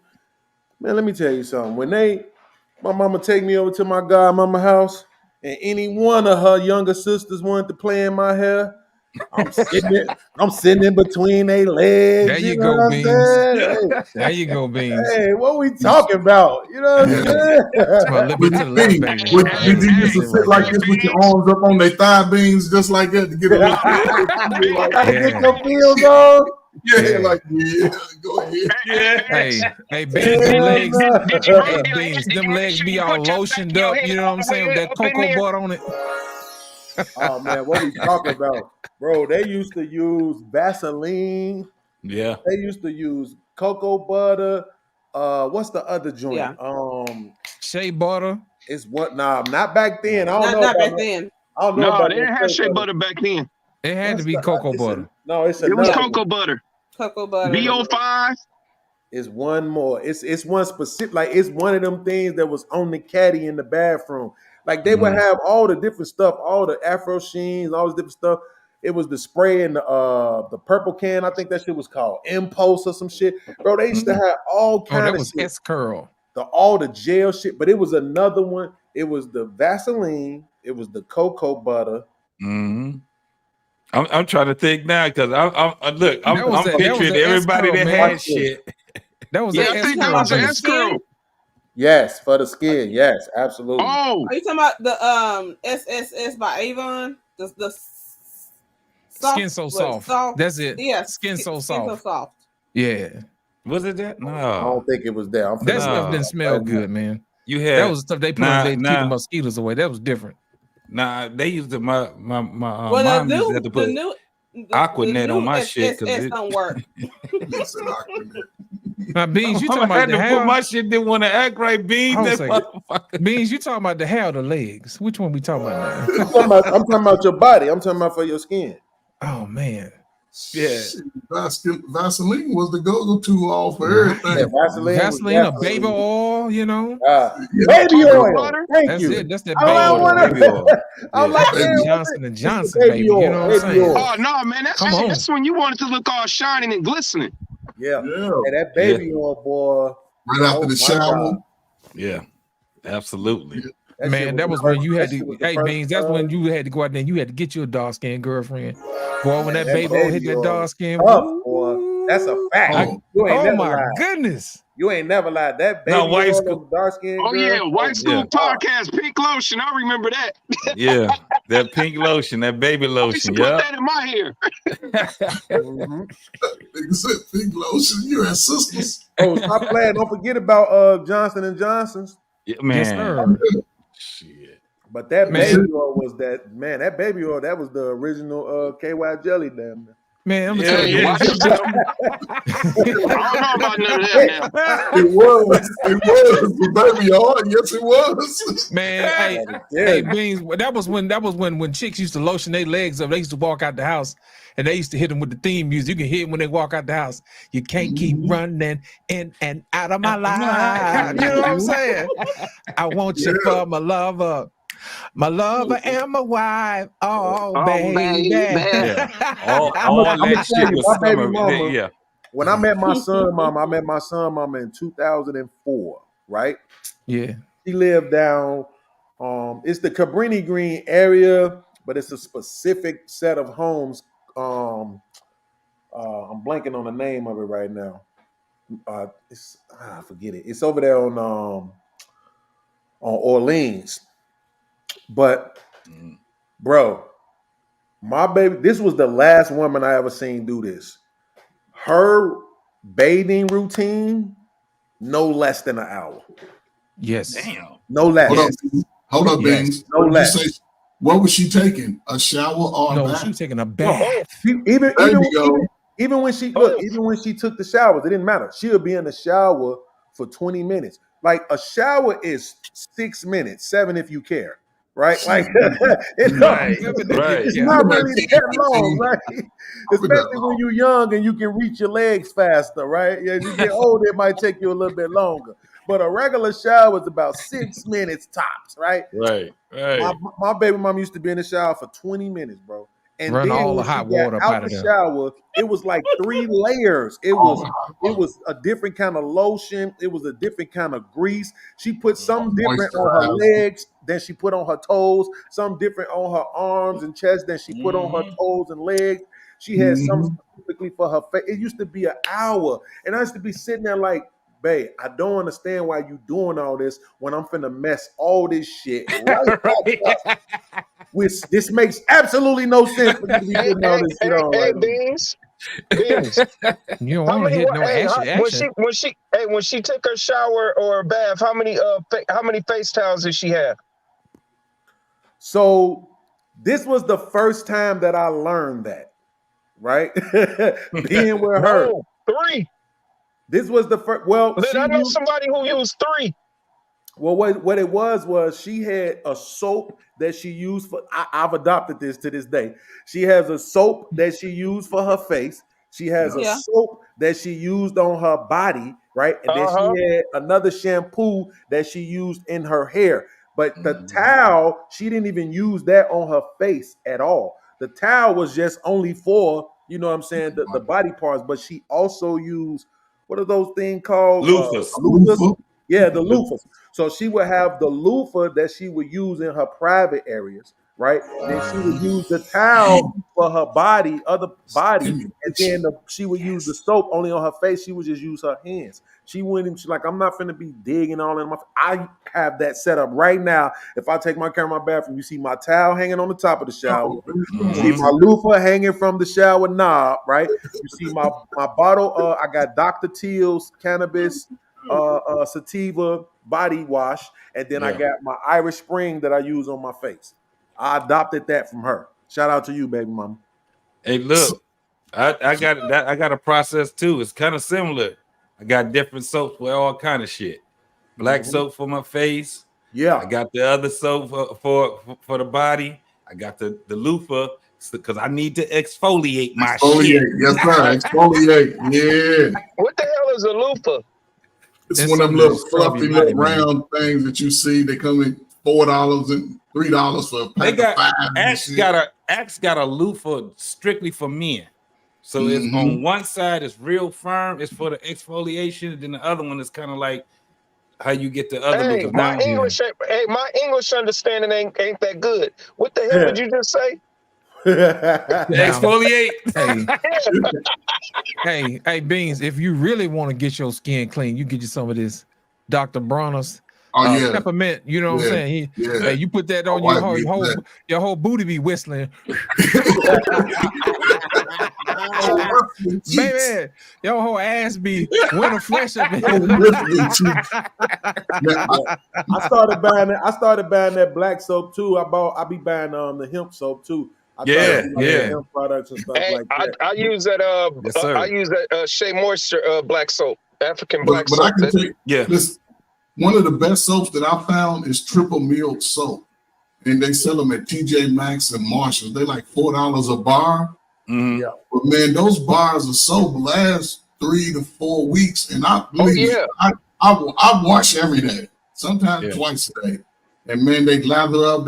They all kinds of they lavender, shea butter, charcoal, fucking lemon scent. All that shit lasts a long time too, man. Triple Mill soap, man, it'll change your life. I'm telling you. Hey Trey, you need to get you once a week or something. Trey, you need to get you one of them Duke Cannon big ass bricks of soap. And it smells like naval supremacy. It's a big brick of soap that's about this big and about that thick. Man, that soap lasts forever. Look, my black soap is big like that. I cut it. I have to cut my fucking soap, man. I have to cut it because that shit, But ain't that funny how it do? Because a lot of motherfuckers don't know. A lot of black men, we actually take care of our skin. That's why we ain't got all them goddamn sore and shit and all that crazy ass shit on us, man. Because you know this is the largest fucking organ on our fucking body. So at the end of the day, like oatmeal and shit like that, I had to learn. I had how they pronounce it, eczema or eczema, right? Eczema. So right, whichever, both of them motherfuckers. Noxzema. I had Noxzema. I'll use Noxzema. But that's a product, you I idiot. ended up. They had they got this soap called it's for it used to be for eczema or eczema. It was it's very expensive soap. It's like a medicated soap, right? The shit it's about $8 a bar for that motherfucker. Probably more than that now. It was $8 a bar back then. Man. Yeah, and that shit, when I tell you, bro, that shit it almost said the goddamn Eucerin. It's pronounced Eucerin, but it's spelled with an E. It's called Eucerin. And they got all kind of shit with it now. At one time, they only had lotion and soap. Now, Eucerin got a shit. It's medicated. That shit works. If you got anything that's going on with your skin, especially if you got that shit, a lot of people, they don't know. So they'll sit back and still use all the other shit that they use, and that's why they skin be hurting and shit and got all kind of breakouts and shit like that. But that Eucerin, man, it heals your shit. Just like the oatmeal, that oatmeal bar, that shit, it really heals your skin. Especially if you out there, if you're using a lot of harsh chemicals and shit like that, you're gonna have to get that. Black soap is the shit. I ain't gonna even lie. I didn't even realize. What I really never really see from guys as they get older is what I never really see on black men as they get older, like maybe as a kid. Oh, Dr. Hempstead, Beans, one at the top. But I never see a lot of black men with a lot of acne on their face. I never see that. Oh shit, you blew it up already. So these the last two soaps that I've purchased right here. The Irish Spring exfoliating one, I tried that. That was pretty good. I ain't gonna stunt. Yeah. That was pretty good. But these Hempster bars, that charcoal soap on the face, come out the shower feeling pretty, right? The aloe was okay, but that hemp and mint, I don't know how to explain it, bro. I don't know what they doing with these soaps, but it just really, you know what I'm saying? It really made me like feel like a whole new person, right? So what I did, that hemp's part of that ooh-wee, you got it in the system a little bit. I'm right, you know what I'm saying? Right. So what I did, right? I ended up grabbing this one right here. Dr. Teal's, yes, sir. Right. You see, it's the cannabis sativa hemp oil, right? Right. I ordered a 4-pack. Yes, sir. Soon as I saw this, I was like, yo, let me get 4 of those. You know what I'm saying? How much it costs? I don't even care. Let me get that. You know what I'm saying? That's right. I already knew how I was gonna feel, and it was like, even tonight, when my lady came over, I finally got my heat press so I can start doing my hoodies. Right. And so we was working it out, and I had got out the shower, man. I was just feeling real good. Then you know what else I be trying to do? What's that? I be trying to try different deodorants too, right? Oh yeah. A lot of them deodorants. So this is the one I'm working with now. Harry's. I've seen Harry's. Yeah. So it don't last as long, but I think that's the point because it don't have all that bullshit in there. That aluminum and all that crazy shit. Aluminum and all that other shit. It don't have perfume in it, does it? Well, Beans. Well, I don't know, but I know it has a. It's like I got 3 different. So it came in a 3-pack. This one is Redwood that I'm using right now. I don't know if it has perfume, but I know I was specifically trying to look for something aluminum free, and this was paraben free, whatever that shit is. I don't know if it got that MSG in there like the Chinese people be putting in their food. Right. They be fucking. I seen this lady go off in the Chinese restaurant. He was like, I saw y'all back there putting that MSG on my food. I don't want that. Get my money back. I'm like, MSG, ain't that Madison Square Garden? I'm like, lady, what the fuck? No. That's monosodium glutamate, man. It was Madison Square Garden. It makes people sick though. That's right. A lot of people get sick. Yeah. They call it umami. Umami. That's what they call it. But for real, you need to get you some of this right. This is that Mando. This is actually Mount Fuji. Boy, let me tell you something. This stuff is good. It's aluminum free. It don't have no baking soda in it. None of that stuff. This is some good stuff. You get what is it? What is it now? It's called Mando. Okay. Mando. Hey, Lynn, what's wrong with baking soda? You know we was raised on that. That stuff is bad for your skin, man. It clogs your lymph nodes. You don't want that on you, man. Your body's still supposed to kick it out. So that's one of the things that made me very, very conscious of what I put on my skin. I know everybody named Mama got a box of baking soda in their damn freezer or something. Because grandma used to brush her teeth with it. Nobody else said, well, no, I still brush my teeth with it. That shit is, when I tell you baking soda and peroxide, that's the shit right there. That is the motherfucking shit right there. When I tell you, and you put both of them together, boy, your goddamn gums be like, God damn, boy, they be tingling like a motherfucker. Yeah. But think about it, man. You gonna use baking soda on your after you brush armpits your and teeth, your you feel teeth. good. Think about it, using baking soda on your armpits and your teeth. Them two things ain't even the same. You know what I'm saying? You can use baking soda. Listen, you can use just baking about soda on anything they say. On anything. I done cleaned the fucking oven with baking soda. You can do a lot of things with baking soda, bro. Yeah, but you don't I want that in get your what you're deodorant, saying when you saying when you putting it, especially up under your arms Anything where your lymph nodes is that you don't want to clog them up. Right. I know I got some family members right now, man. They suffering right now with the whole lymph nodes cancer and all that shit. Right. Yeah. And it's not bad as far as killing them because they catch it early, but man, the treatment they gotta get, nigga, you gonna lose about a good 30 pounds, bro. Yeah, that's why you got to be careful, man, with what you put on your body. Yeah. Man. These folks be cutting corners. The largest organ on your body is your skin, so you gotta take care of that shit. I mean, this is what blows me about this space, really, to be honest with you, is that What up, Beans? it's so many more conversations that we need to have. Like, especially when we're talking about America. I don't be trying to shit on America, right? But at the same time, it's like all the stuff that we don't know. You know what I'm saying? All the stuff that you can get away with in this country for the sake of business and for the sake of capitalism, bro. Like you really just think as a mother, my son is starting to get musty. I need to go get this little nigga some deodorant. You're not even thinking that this deodorant could have an adverse effect on his health. Yep. Yes. See what I'm saying? Like, Yes. and that's what I'm for all these motherfuckers that always talk about how great America is. I'm like, if America is so great, nigga, we should at least be able to go get some goddamn deodorant that won't have an adverse effect on your health. Yes. Come on, absolutely. Like that, we can't get nothing that won't fuck you up. Folks in there taking bubble baths with Joy dishwashing liquids. You know what I'm saying? Dawn. Wait, No, the big one. You talking about the Goddamn dishwashing liquid? toothpaste. Yeah. It's got fluoride in it.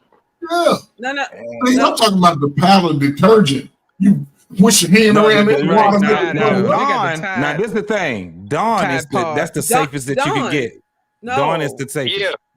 Yeah, There's Dawn nothing is. safer than Dawn. Wait. I ain't gonna lie. I love y'all. Hold on. I love y'all brothers, but I think I'm gonna go with the sister. What you saying? Like Dawn. Yeah. It's like, it's strong enough to clean toxic oil off animals, toxic oil, and you want to put that on your skin? Black people use whatever. You know, we be dried out, man. We were looking like ash. That's too much. That's too much. You might be right. Hey, I will say this. My skin has a glow to it. I hate washing dishes. Washing dishes, but that shit makes my hands feel better and my nails grow faster, right? So she probably right. I think I'm finna switch my shit up. I know, Look, that's one of the things, man. Like how we talking right now. This is how I be talking with my people. We be going and trading ideas and shit. That's how I got some shit where you literally can eat the shit. It just tastes nasty, but it's not toxic to you. You know what I'm saying? Right. It's shit that they be telling you that you can get, and you be like, damn, they be like, it's not toxic. You actually can eat this shit. If you can't, I got a cousin that said if you can't eat it, you shouldn't put it on your skin. Just so, I know somebody like that too. Just so I can clarify, I got palm olive as a matter of fact. Am I okay? I haven't heard any bad thing about palm olive. Yeah, I haven't heard any bad things about it. But I haven't heard anything bad. Okay, cool. You know, that was with Madge and them when they used to have that back in the day. Right. I'm telling my age like a motherfucker. Dish. Right, exactly. It cleans the shit out your nails. You are absolutely right, Beans. I can't stand a motherfucker that got nasty fucking nails. I can't stand even. Nigga, don't point, don't do shit until you get your goddamn. Nigga said no point. Your fingernails brown. You might put something at me. Fingernails booty hole brown. Yeah, booty hole brown. Hell no. Get your finger out your butt. No, that's for real. That is insulting as hell. No point. That's damn near disrespectful. What's the other one? It says Dial. I've heard that you shouldn't use the Dial soap. And Dial is good if you break out. It's the antibacterial Dial is the best soap to use. If you have like a skin rash or something because I was prescribed at one time. Man, my ex-wife couldn't use no soap other than Ivory. Oh, I thought y'all was talking about dishwashing liquid down. I'm like, wait, what the fuck? No, we were talking about this. Right, we ain't talking about bubble Where they baths. get this shit at? We were talking Palmolive about that earlier, bubble but baths. since we were talking about soaps on the body, I brought that one up because the thing is, it has the antibacteria in it, and so if it's killing all the bacteria because you're constantly using it, it means your body can't make its own immunity certain things, right? Right. Yeah, I was prescribed it and I was told to use it because, you know, I'm a hairy guy. So when I started getting hair between my legs, it was catching. And now I went to the doctor. They said use the antibacterial gold bar. And I started using it. About 3 days, it went away. I never had that problem again. It feels so in smooth some when you cases, get skin. yeah, but Man, not I'm when. gonna tell you, I know it's probably just because I'm broke, but shit is expensive, man. Like Everything it just expensive. really is, man. Like I invested in this body wash because I really be needing it. And I've been needing the sun a lot, water, like all that stuff. That's like I need that shit. But this shit be so expensive, man. Even my lady was telling me the other day, and I think I kind of on the subconscious level knew it, but I thought I was doing myself a favor by buying Dasani because when I bought it, somebody was like, "Oh, you buying the bougie water, huh?" Right? So I thought I was the man. You know, I'm buying Dasani. Same goddamn water, man. They just changed the damn name. Right. I'm paying more than That's straight everything, out the right? sink. You drinking sink I'm water. balling out of control. I'm stunning this shit, taking pictures and shit. The sunny water, bitch. You know what I'm saying? Like, Right. what we talking about? Drinking utility With the sink pinky water. finger up. You know what I'm saying? Exactly. Whole time I'm still drinking the same piss water as everybody else. So my lady was telling me last week, she was like, look, I'm just gonna tell you now, if it ain't spring water, 100% spring water, you not doing yourself no favors, right? You can buy Dasani, Aquafina, whichever one you want. You might as well just get the Walmart version if you're gonna buy any of that shit. So Hell I yeah, did. it's 88 cents for a That's gallon. Perrier. That spring water kicking my ass, nigga. That shit. Get you some of that Perrier and turn that Oh, finger. Nah, up, get you know some what I'm saying? alkaline water. See that alkaline water but see how you gotta buy that? That's what I don't like about alkaline water. The way you gotta purchase it is like fucked up. Now what I was drinking, because World Class had told me about it, was that Crystal Geyser. He was saying that was the closest thing to alkaline, and all of a sudden now that the Walmart want to stop selling it by me. So and it wasn't even that expensive, like that really big jug and shit that you can slap somebody with and knock the ass out with. On them brother Only like pictures. $1.25. You know what I'm saying? But two things with what's going on today, and Beans touched on it already. You need $10,000 more today than you did in 2020. You need $10,000 more to have the same lifestyle. Right. Yeah. Also, if you notice in the grocery stores, I've noticed it even in clothing stores, there's less variety of goods. They sort of, and this is intentional because I watch, you know, the news, and they did a poll, like they were saying that people don't like variety. So they took a lot of these other brands off and only focused on the big name brands. And that's really hurting your pockets because, you know, those things are top dollar. So you just got to manage your money. This is why, ladies, y'all need a husband, because a husband go fill all those gaps, but you got to be a wife. You know what, Trey? They say that it's because of variety, but truth be told, some of them companies went out of business, man. Yeah. And they're just telling you. But some of those big companies made those other brands too. They made, you know, some of the big. They absorb them. Yeah. I don't know if y'all been to a brewery. I went to a brewery up in Milwaukee when I was in Chicago, right? I didn't know that they made Old English 800. Yeah, Old English 800. Yeah, I didn't know that. Yeah, I thought that was just malt liquor, baby. And Miller, the Miller company makes Old English 800. I'm like, I didn't know that. They make Mad Dog 88. I think Budweiser makes 2020. Schlitz. 2020, whatever the hell it is. What man said? Mad Dog 88, nigga. God, What was that? 88. Shit. Yeah, it was 2020 was enough for me. Right. Shit. You told some 80. 88, nigga. You can put that shit in the car. There's nothing like the great taste of Coke 45. My man said that shit is motor oil, nigga. What are you talking about? Oh my goodness! Wow. So that's some transmission fluid. Yeah, nigga, you And that much you know I don't drink. nigga, that's ether. That's ether. That's Telling you. Put that I'll in tell your you tank. one thing about them beers. The beer ain't never got me drunk ever. I don't give a damn. I've drunk enough of 'em. I've drunk 3 211s and all that shit did was make it rain. Hey, That was but look, it. but All now I did was the make it adverse, rain on somebody's lawn. That was it. but the adverse effect on you, because there's some motherfuckers, man, that can't handle beer and That's they what I'm drink saying. it It all never day. fucking does anything. Yes. I be like, They damn, bladder yeah, can't handle right. beer. That's what it is. And become like They be permanent drunk. fucked up. Like I know some motherfuckers that's permanent drunks. Like even when they ain't been drinking, it sound and look like they have been. You know what I'm saying? Like that's how Wow. much they've been drinking for so long. This Like, shit just in their God, system stored. right. Hey, You know what I'm saying? hey, Beans, they got an airbag for a liver. Man, Oh my goodness. I'm thinking about my cousin husband right now. That motherfucker just came home from work. He ain't had a drink in 9 hours. And you can't 9 tell. hours. Hey, You Beans, can't you say he tell. go to Hey, Beans, you said he go to bed drunk and wake up drunk, huh?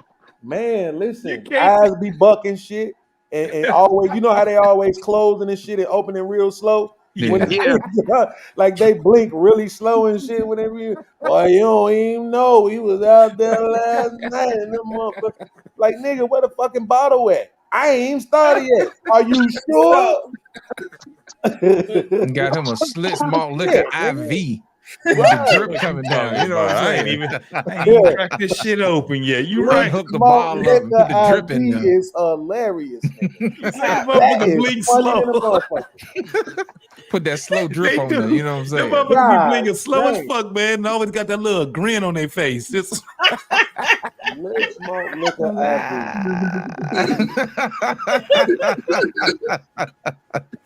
I know that shit Have roll off y'all the heard? tongue. But, oh, go ahead. I'm sorry, sis. Go ahead. Okay, have you heard of stories like this? Now, it was told to me about my mom, right? She told us the story of a guy who was such a heavy drinker, right? He was always, he was always drunk, and he got home from drinking at the bar. He goes to light his cigarette. Well, he's so drunk. He has so much alcohol in him. It's in the pores and everything. So when he went to light that match,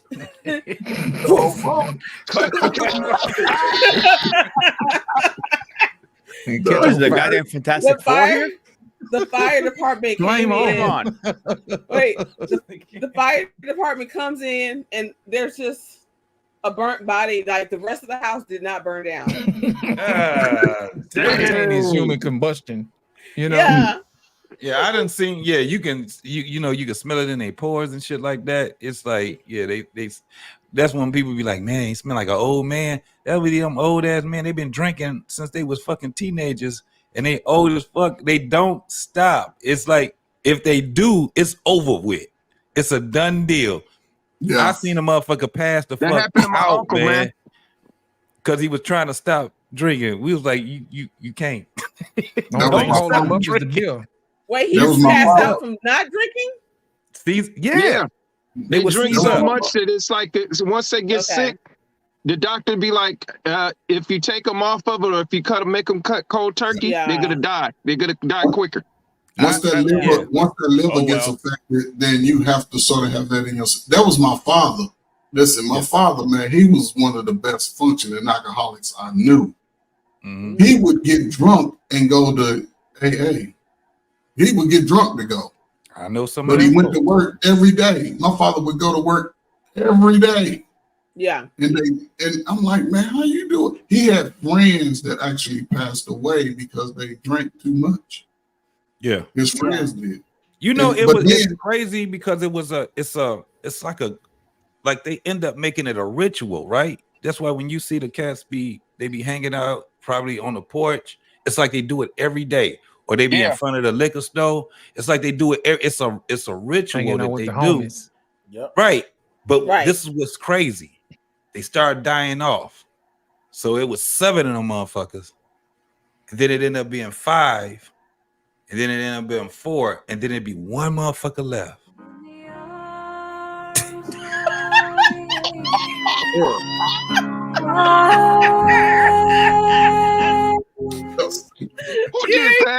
And then, wait, but this is how they start hanging around the young niggas, right? They get the young niggas, and the young niggas, that's why you ever see old niggas fighting young niggas. They talk a lot of shit and put their head in their pocket, right? And this is every fucking day. They argue about nothing all day. Then you see the young niggas start being like the old niggas. Then it go from 7 to 5 to 3 to 1 and it's over with, and start all over again. That 1 always find a young group. that 1 always find the young niggas. You know, that's why I told motherfuckers they was like Pookie's and Ray Ray. I said, shit, Pookie and Ray Ray is on motherfucking dialysis, nigga. We got Deontay and Cavante now. Shit, Pookie and Ray Ray ain't trying to be out there in the streets no more. That's all you got now. Shit. You got Devontae now. Shit. Oh, that's it. That's all, man. Y'all crazy, man. Oh, I got one thing. I don't know. I want to go back to the sitcom. Oh, okay. Sanford and Son, right? Yeah. A lot of people don't know that Red Fox, his last name is Sanford. His last name is John Sanford. John E. Sanford. Now, he does have a family member. I don't know if it's his father or his brother. I think. His brother. Named Fred. And this is the thing. Everybody thought he had a fucking, because that was what the joke was, that he had a junkyard. But it wasn't a junkyard. It was a salvage yard. Yep. It was an empire that he remember when he used to say it? He like, what, you trying to leave all of this? I got beans, greens. This is an empire. And his son used to be like, man, this ain't nothing but junk. But when you see it when the sitcom first come on, if you look at the sign, it says Sanford Arms.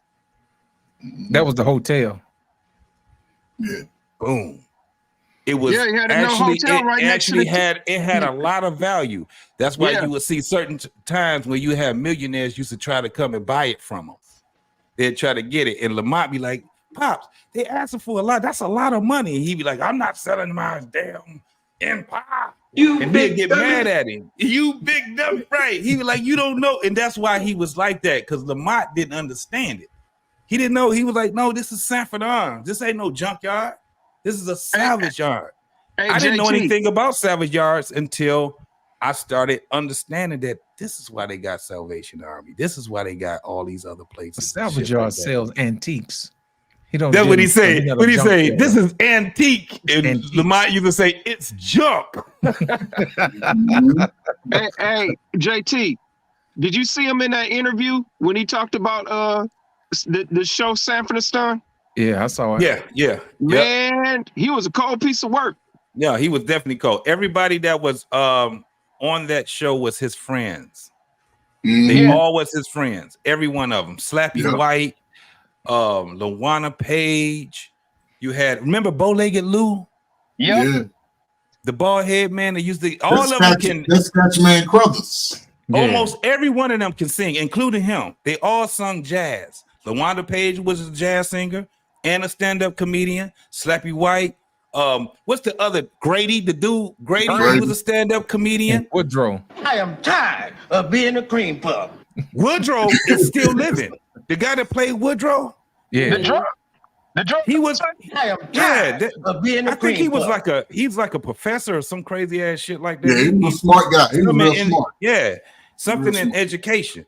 So the deal that they had, man, was the deal that Red Fox had was that if my friends can't be on here, if I can't hire the people that I want to hire, then I don't want to do it. Because he also had Mr. Miyagi, the Chinese dude or Korean or whatever. He was on there too. Pat Morita. All of these folks, all these guys were his friends. The dude that played the Mexican guy. Was he Mexican or Puerto Rican? No, JT. I think he was Puerto Rican. The Puerto Rican Julio. Julio. JT. Julio was his friend. What's up? Do you see what I see? Oh, damn.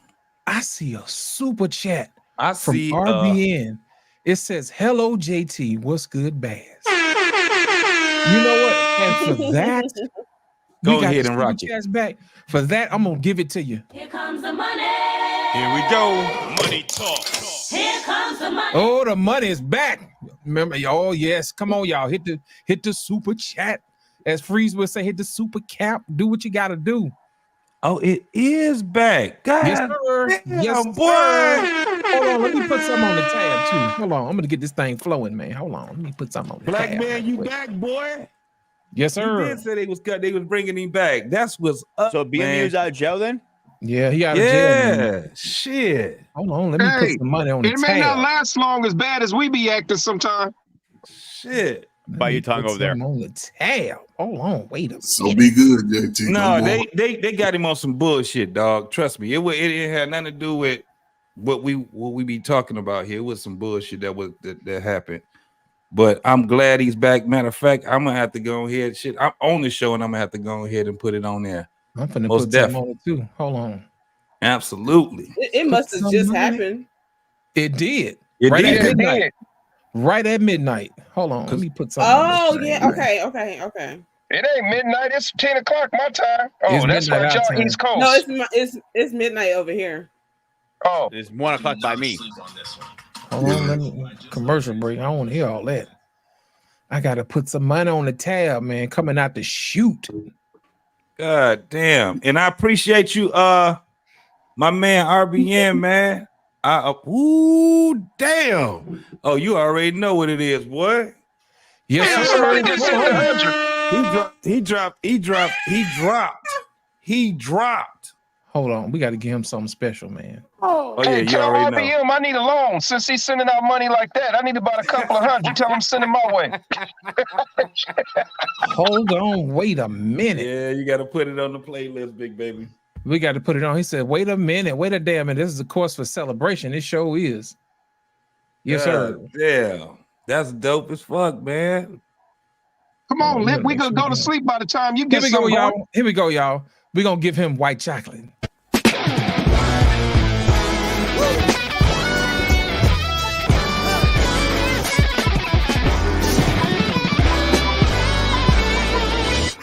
I got a red room, it's the red down when the sun sets in my bedroom. Oh, it feels like I'm inside a flower. It feels like I'm inside my eyelid. It feels like I'm inside a flower.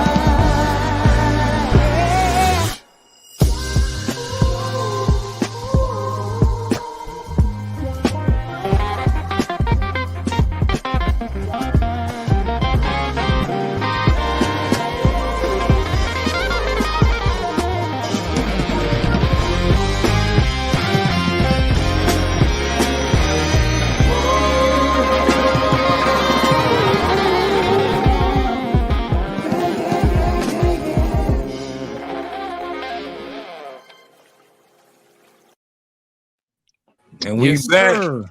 Yes, sir. Yes, sir. Thank you so much, RBN. Appreciate that, sir. Appreciate that, sir. Yes, sir. Yes, sir. Also, we got another $10. Oh, we back, baby, from JT and the What We Know. You already know. We got to go ahead and rock, baby. That's right. Here we go. Oh, here come the money. Okay, I got two questions. You know, of course, I had to put 5 on it. You know what I'm First one saying? is, what did I just do? Here we go. Money talk. Here comes the money. Y'all know what that means, y'all. Where we're moving on now. Oh, we got the cash rolling tonight. Let's do it. Listen, y'all, if y'all love the channel like we love the channel, and you love the network and you love what you're doing, make sure y'all put something on the super chat. We want to make sure that we let Black Man Unfiltered know we appreciate him, man. Let him know coming in, putting in that work every single day in and day out, whether we get the super chat or not. Show him the love when you get an opportunity. Appreciate y'all. Appreciate you. Most definitely. Most definitely.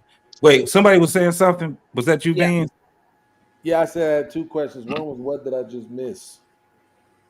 What we It's a said? celebration, man. It's a celebration. So We got Black the Man, cash app yeah, they back. took his monetization for a minute, and he just got it at I guess it was midnight. Wasn't It was at midnight, baby. At Hey, how midnight. long did they have off? About 6 months? About 6 shit. All the it was most of the Was it about 3 months, 4 months? It was a good little bit. So everybody get their shit back but me. Okay, I see how it go now, YouTube. I Fuck didn't even get y'all. mine yet, so I don't want to hear this. No, as soon as you get yours back, Beans, you already know. I'm over there, bro. Yo, that Most is definitely. crazy. They just gave Angry Man his back the other day too. They need to give us our monies back. Everybody get their shit back with me. But this was the other question I had. I need y'all to tell me something now from the fellas. Just really, I'm just trying to see, am I being rational? First of all, I want to say I'm going to show you something, but I want y'all to know that this is definitely coming from a place of jealousy and envy. That's not good at all. I'm just going to keep it all the way 100. This ain't gonna be good. Listen, every time I turn around, it's another YouTube channel. They already 100,000 or more subscribers. They already doing 10, 15,000 a video. You know what I'm saying? Right. And I'm seeing so many different things that people are doing, and I'm not gonna lie, I'm jealous. I'm seeing people with their dog channels. Me and Rufus, 127,000 subscribers. You know what I'm saying? 15,000 views per video because of some funky ass dog, right? But I think this guy is the one I'm the most jealous of. This guy here, man. I'm gonna show him to you. This guy, that all he really do is say corny ass shit to his woman, and they got damn near 500,000 subscribers. And I'm understanding that is because the chick is attractive, right? Mm-hmm. But I'm trying to determine, is she as attractive as we supposed to believe she is? Hell no. She's average. She's average pretty. Like I don't see anything else. How much he got on his channel? Like almost 500,000, he said. Damn, they're like 457, some crazy. You gotta ass keep something in number. mind, dude. Like what you God find attractive damn. and somebody else attractive is not the same thing. If somebody finds her hot, okay, great, well, good for you. But the other person might not find her hot, and that's good for them. So if you're doing cheesy shit like that and it makes it, that's good for him. But be you. Like my contact is not the same as your contact, so it doesn't make you better than me or somebody else. I wish I was at 1 million. I'm only at 200, so now, but it doesn't make it any better or less. So I think it's also go to the algorithm, though, don't it? Yes. Kind of, but I'm saying 457 is a lot, bro. I know people don't really think it is, but like No, that's a lot. that's No, it is a lot. You know what I'm saying? Yeah. A lot just because your girl look good, really. You know Yeah, what we need to do, man. man? Everybody in the chat need to take up $40 for Beans so we can get him a chick. You know what I'm saying? So he can get out here in these streets. You know what I'm saying? 20 in the front and 40 in the 40 in back. the You know what I'm back. saying? 20 in the front and 40 in the back. But We want to look, make this sure the we get thing, his though. monetization up. You know what I'm But saying? wait, this the thing though. Look, they, bro, I think they got me. Cause I'm starting to look at this woman like, damn, she fine. You see what I'm saying? That's why I think programming is real. You know what I'm saying? I wish I could just really show you my screen. I could screenshot it and show you, but I wish I could pull my screen up so you can see. I'm not even subscribed to them, and they shit stay in my YouTube feed. Oh, once you touch it, once you touch it, bro, it's in your algorithm. As soon as you look at a video. Unless you make the choice to not be like they can't recommend that channel anymore. Yeah, if you click don't recommend, I mean it ain't Right. It ain't really bothering me. I'm being facetious about it. Right. Yeah, I ain't gonna lie, I am jealous though. I'm jealous that this nigga got the vote. Like for real, just because your girl cute, like that's selfish. That is selfish as hell for you to get the 400,000 subscribers just because your girl cute. Yeah, hey, Ben, you sure you ain't got that Napoleon complex going on over there? I ain't really that short. I'm almost 5'9". I'm right there. I'm all right. It Means ain't we gotta that, get bro. you It's out like these when I streets, look at man. that YouTube shit, though, I be jealous. Bro, it's a chick that got a channel. If y'all think I'm lying, just ask me and I will drop the link. Bro, all she does is whisper. That's the ASMR, man. She whispers into. Somebody told me about her. Yes. I'm there Hundreds of grabbing the mic. thousands of views, hundreds all of that old thousands foolishness. of subscribers getting to the bag, bro, off whispering. I am jealous. Nigga. I'm not gonna pretend like I'm not. I'm jealous. Wow. I'm up here pouring my heart out on these YouTube streets. Ben, we got to get you on the streets, man. It would have.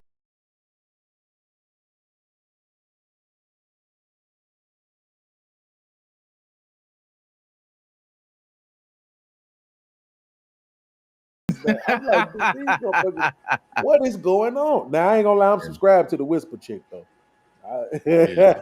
I've heard about her. Somebody else was talking about her. I was like, wow. Fall asleep to that.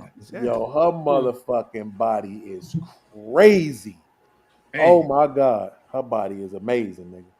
I ain't gonna even front. God knew what he was doing when he made her. He knew what he was doggone doing. well you ain't listening to what she's saying at all. I don't even take listen, shit off mute. Hey, Beans over there, listen to her ball up old blue Walmart bags. I like how she ball them bags up. You know what I'm saying? Man, look, I need a it. fine woman on my channel too. Take me from 6,600 to 100K. Yeah. Man, listen, bro, it's ridiculous. Ridiculous how they built this channel up. It's ridiculous. That's crazy. All criminal reviews, man. What's up with you, boy? She average. She said she pretty average. She said she average pretty. Yeah, like I mean, pretty. But a lot of people are average pretty. Like,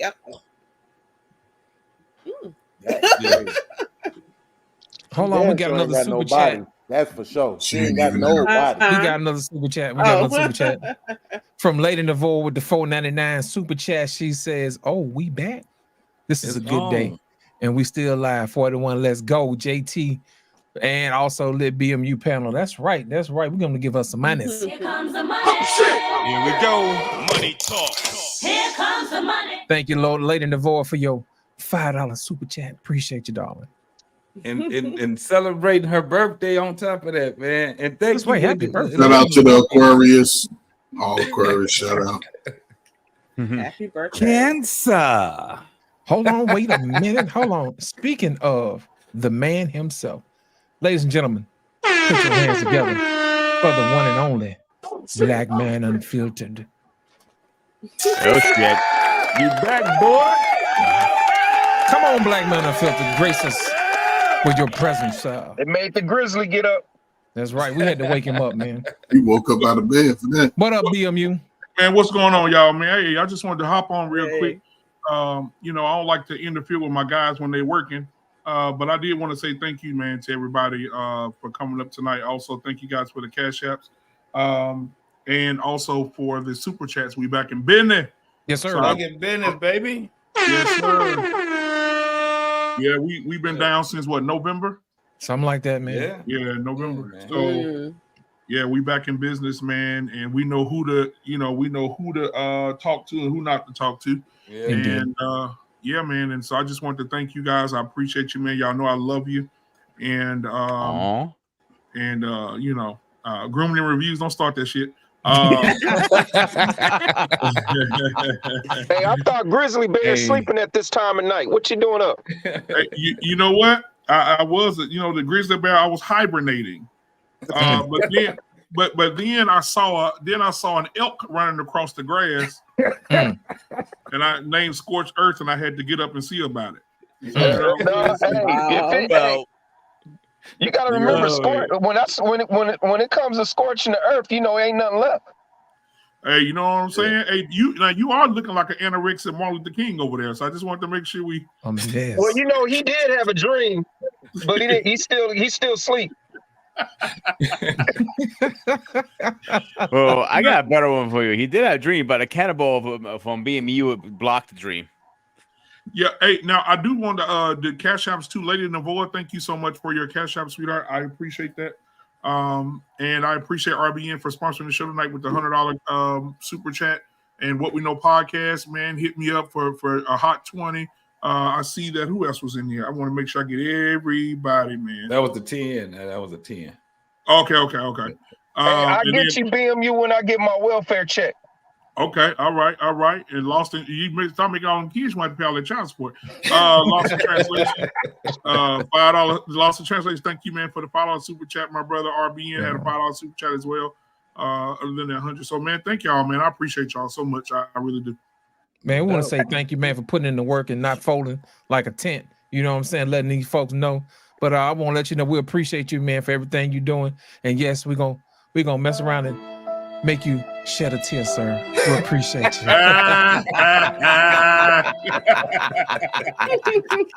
man, you know what, man? Tomorrow night, man.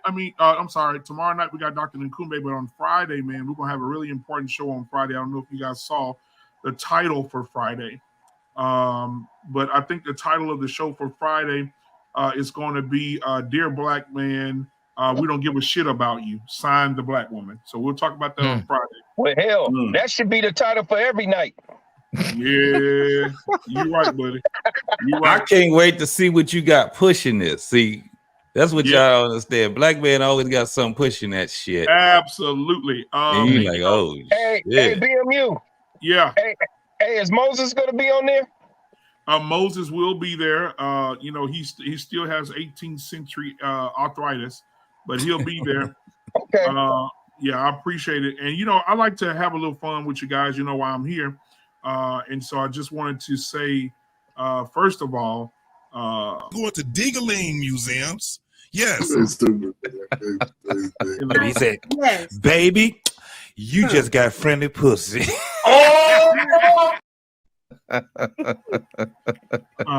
So I just, have a little fun. Mr. Bennett had a hit last night.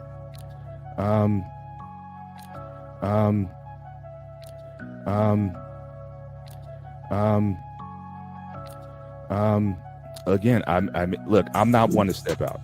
That's just not who I am. That's not who I am. Permanent separation at that point. Say amen.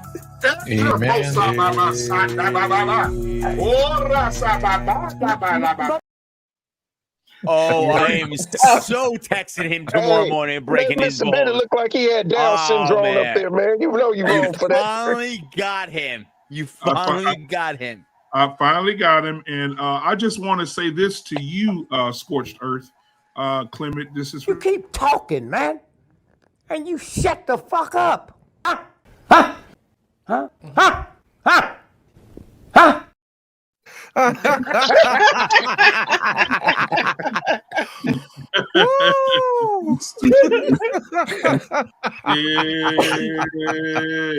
Hey, you know what? Hey, I see Beauty Animated over there in the corner, looking like one of those buttered Chick-fil-A biscuits right at 7 a.m. in the morning. What's going on, ready, right? Fresh and ready. Fresh and ready. That's right. Let them know, baby. Put some sprinkles on that biscuit, baby. I got one question for BMU really fast. Yes, sir. Go ahead. Okay. What is with you and big overgrown mermaids? Now, let me tell you something, man. I don't know if guys saw that. I'm going to put it up there for the barbershop. But it was a lady about 500 pounds in a mermaid suit swimming in the aquarium. And she got stuck sideways and tried to maneuver her way out. She damn near drowned. Trying to maneuver her way. Yeah, it's horrible. It's Do you horrible. see my comment on it? That's recent, right? That's gotta be recent. You for real? Yeah. Oh, he's dead real. When I saw that, I had a comment. I couldn't help myself. I posted it, and Grumman saw it and put a comment under it. That's all you, my man. That's all you. Like I said. But we know what? We really had a oh man, who was that? Black David? The Black David. That's Black David. Put his music on, man. He already know what's about to happen. Black David, man, we sure appreciate you, man, for everything you've done. And we just want to send a shout out to you right now.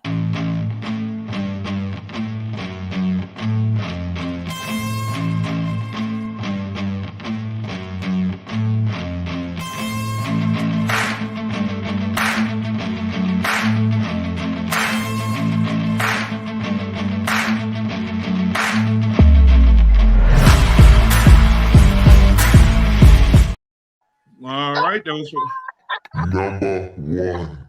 That was for you, The Black David. Nigerian honey badger. Yeah, man. The dancing wisdom too. Belly badger. Ah! Black David, it's Jesus. Wake up, Black David. Black David.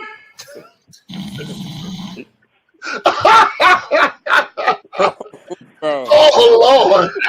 Oh Lord! Yo.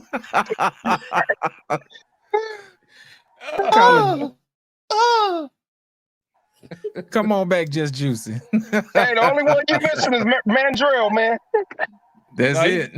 You know what? I had one of Mandrell saying that gay people can kiss his delicious ass.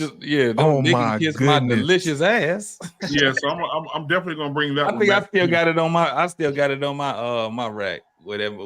I got that one, and I got the nigga. Which goalpost you gonna pick? Yeah. And we can't leave Trey out, man. We can't leave Trey out, man. Oh, We gotta hit man, him with his listen. flex. Shout out to Trey, man. We love you, brother. Trey has a music video. I also signed him to Good Enough Records. And the new song is called Trey Day. Oh, you missed. Listen, Trey was doing something the other night, and he stopped because he said, "Man, let me stop that shit for Black He Man. gonna get Clip this shit out." He gonna get clipped. Nigga, he just don't know. I'm going through the archives myself right now. I said, "Ooh, boy." I gotta say one thing. I have a Nigga. stain coming up soon. I'm just holding for the right occasion. When I'm saying it, I know his ass is gonna clip me on the spot. I'm saving it. You gonna get got now. Oh yeah. You get caught slipping sleep or anything like I had Arpain sleeping. I had to find that one. We gotta get. Oh man, our pain was sleep. I got one. I got the one with you, Black Man. Don't worry about it. Nobody is safe in this bitch. Hey, you know what? I got the one where Arpain was sleeping. He had a Pringle in his mouth. Wow. Yeah, you guys are screwed up. And you know what? He thought, he was. Let me tell you how it happened. He was in the back and had his camera on. Now you know better. You know I'm gonna look down every now and then. And I looked down and he had a damn Pringle in his mouth. Knocked out. I got his ass. Got him. Got him. Anyway, guys, hey, Arpain be overdoing it, man, because Arpain would be from one panel to the next, like for a whole day. Yep. And by the time he come, and he come in, we the last panel too, Arpain be like, shit, I'm exhausted. You know what he gonna say? You know what he gonna say? Are you out of your fucking mind? Are you crazy? Yo, between was that him and when him and Trey was arguing? Soldiers. Yep. That was when him and Trey was. I got those guys. I clipped his ass when him and Information Man got into it. Oh man. Hey man, you fucking tell me, man. What are you talking about, man? Hey, you Hold on, liar, let me say something. Hold on. Say you shut the fuck up, man. I'm trying to say something over here, man. No, you a fucking liar. You don't know more than me. Let me tell you something, sucker. Hey, man, look, when he called Trey out. Find that clip. Damn, Trey. Remember that was the one with the one where he called old boy a sucker when Information Man called I think that was John the Baptist. Yeah. Him and John, I'm like, How him and John the Baptist get into Man, Bruh. I couldn't even fathom it, bro. But man, I love y'all, man. I gotta be up at 4 a.m., brother. So I'm gonna go and lay it down, man. I appreciate each and every one of y'all, man. And I'll see you. Well, Dr. Nkumbe and Coach K will be tomorrow, Friday, barbershop. Let's see, Saturday, Miss Jenny's not gonna be on because she's celebrating her husband's birthday all week. All right. As she should. And then Sunday we have the religion show. Grumman, if you want to talk a little bit about that, I did do your thumbnail, and I do have him on the front of the thumbnail as well. I don't know if you saw it or not. But yeah, I did see it. Actually, I'm gonna text you tomorrow. I want to go over something with you. Okay. Okay. All right. And so, what is his name? What is the priest name that's coming on Sunday? Father Costadinos. Father Costadinos is my priest that I go to. He's the one who actually saved me to get back into religion. I kind of fell off it over the years and hanging out with the wrong people. He is a great guy. He's young but very knowledgeable and very educated in our religion, in the Greek Orthodox, or just Christian Orthodox in general, I should say. I can't say anything negative. I'm like it's so much good things about him. I'm so excited to get him on to talk about the Orthodox Christianity side of religion, because both of us are Christians, but we don't know each other's religions. Like we have Roman and we have Catholic, we have Baptist, we have so many. I think Orthodox is kind of under the rug a little bit in this side of the country, this side of the world, excuse me. So I'm excited actually to introduce to the world Orthodoxy, to the world, because people are heard of it but are not knowledgeable to it. That's what's up. That's what's up. All right, man. Well, I appreciate each and every one of y'all, man. I appreciate that. Grooming Reviews, you come a long way, brother. I remember that you used to have your jack off lotion over there in the corner, and now you no longer have. Wait a minute. Your hair growing back too. I mean, oh yeah, man. it's coming back. It's coming back. Before you know it, I'm gonna have my ponytail and my beard back. So don't worry, I'll be the old Grooming Reviews. Yeah. When you first shaved your head, it scared me a little bit. I said, wait a minute, using the back, you had a tank top on. I said, this motherfucker, he didn't turn on. When I clicked the thing, I was waiting on you to say Greek power or some shit. I don't know what you were gonna say. But I appreciate y'all, man. Love y'all, brother. And I'll see y'all later. This is Sparta, actually. All right, Lady Lavore, did you want to say something to Black Man before he got up out of here? Yeah, I want to tell Black Man, didn't I tell you we weren't going to be gone that long? Didn't I tell you? Yes, you did, Sugarfoot. I said we're going to come back because you're going to do everything we can to get it back, and look what you did. And I did a little bit at a time because, I can't really cash up. And I did my first super chat tonight. Good. I found out how to do it. I didn't know how to do it, so don't laugh at me. I used to call Bass and ask her. I used to ask Bass, I'm like, Bass, is it ghetto if I send you some money and you do a super chat for me and it says from me under your name? And she started laughing. And I was like, never mind, don't do that because that's too ghetto. We already Black. So I just said Cash App. So I just want to say welcome back. RBN, thank you, because you have blessed us tonight. You blessed me for my birthday, bruh. And I thank you. You are the number one light right now. So thank you. But Black Man, I just want to tell you, I told you we was going to come back, and I knew we was going to come back because what you doing, you got shut down because you did something right and something good, something positive, something on the go. You wasn't on the F stuff. You wasn't on the foolery, how you put it, in my take keyboards. You wasn't on the foolery. People started hating on you because you're real, and I told you this. Everything I'm saying right now, I told him this. I keep it 100 if you know me. I told him all this. I just want to tell you, welcome back. Let's keep it like this. And if we got something to say about them, we could still say it. This, you know what I'm saying? This is freedom of speech. We could say it. They want to shut us down. We'll come back up. Yep, I appreciate that. I'm still lost. Why did you get shut down in the first place? We have to tell you in the back chat. Everybody in the back chat. But that's for right now. That's for right now. Walk off. We back. Yes, That's right. We back, baby. There we go. Yes, sir. And I want to shout out to my boy. What you say?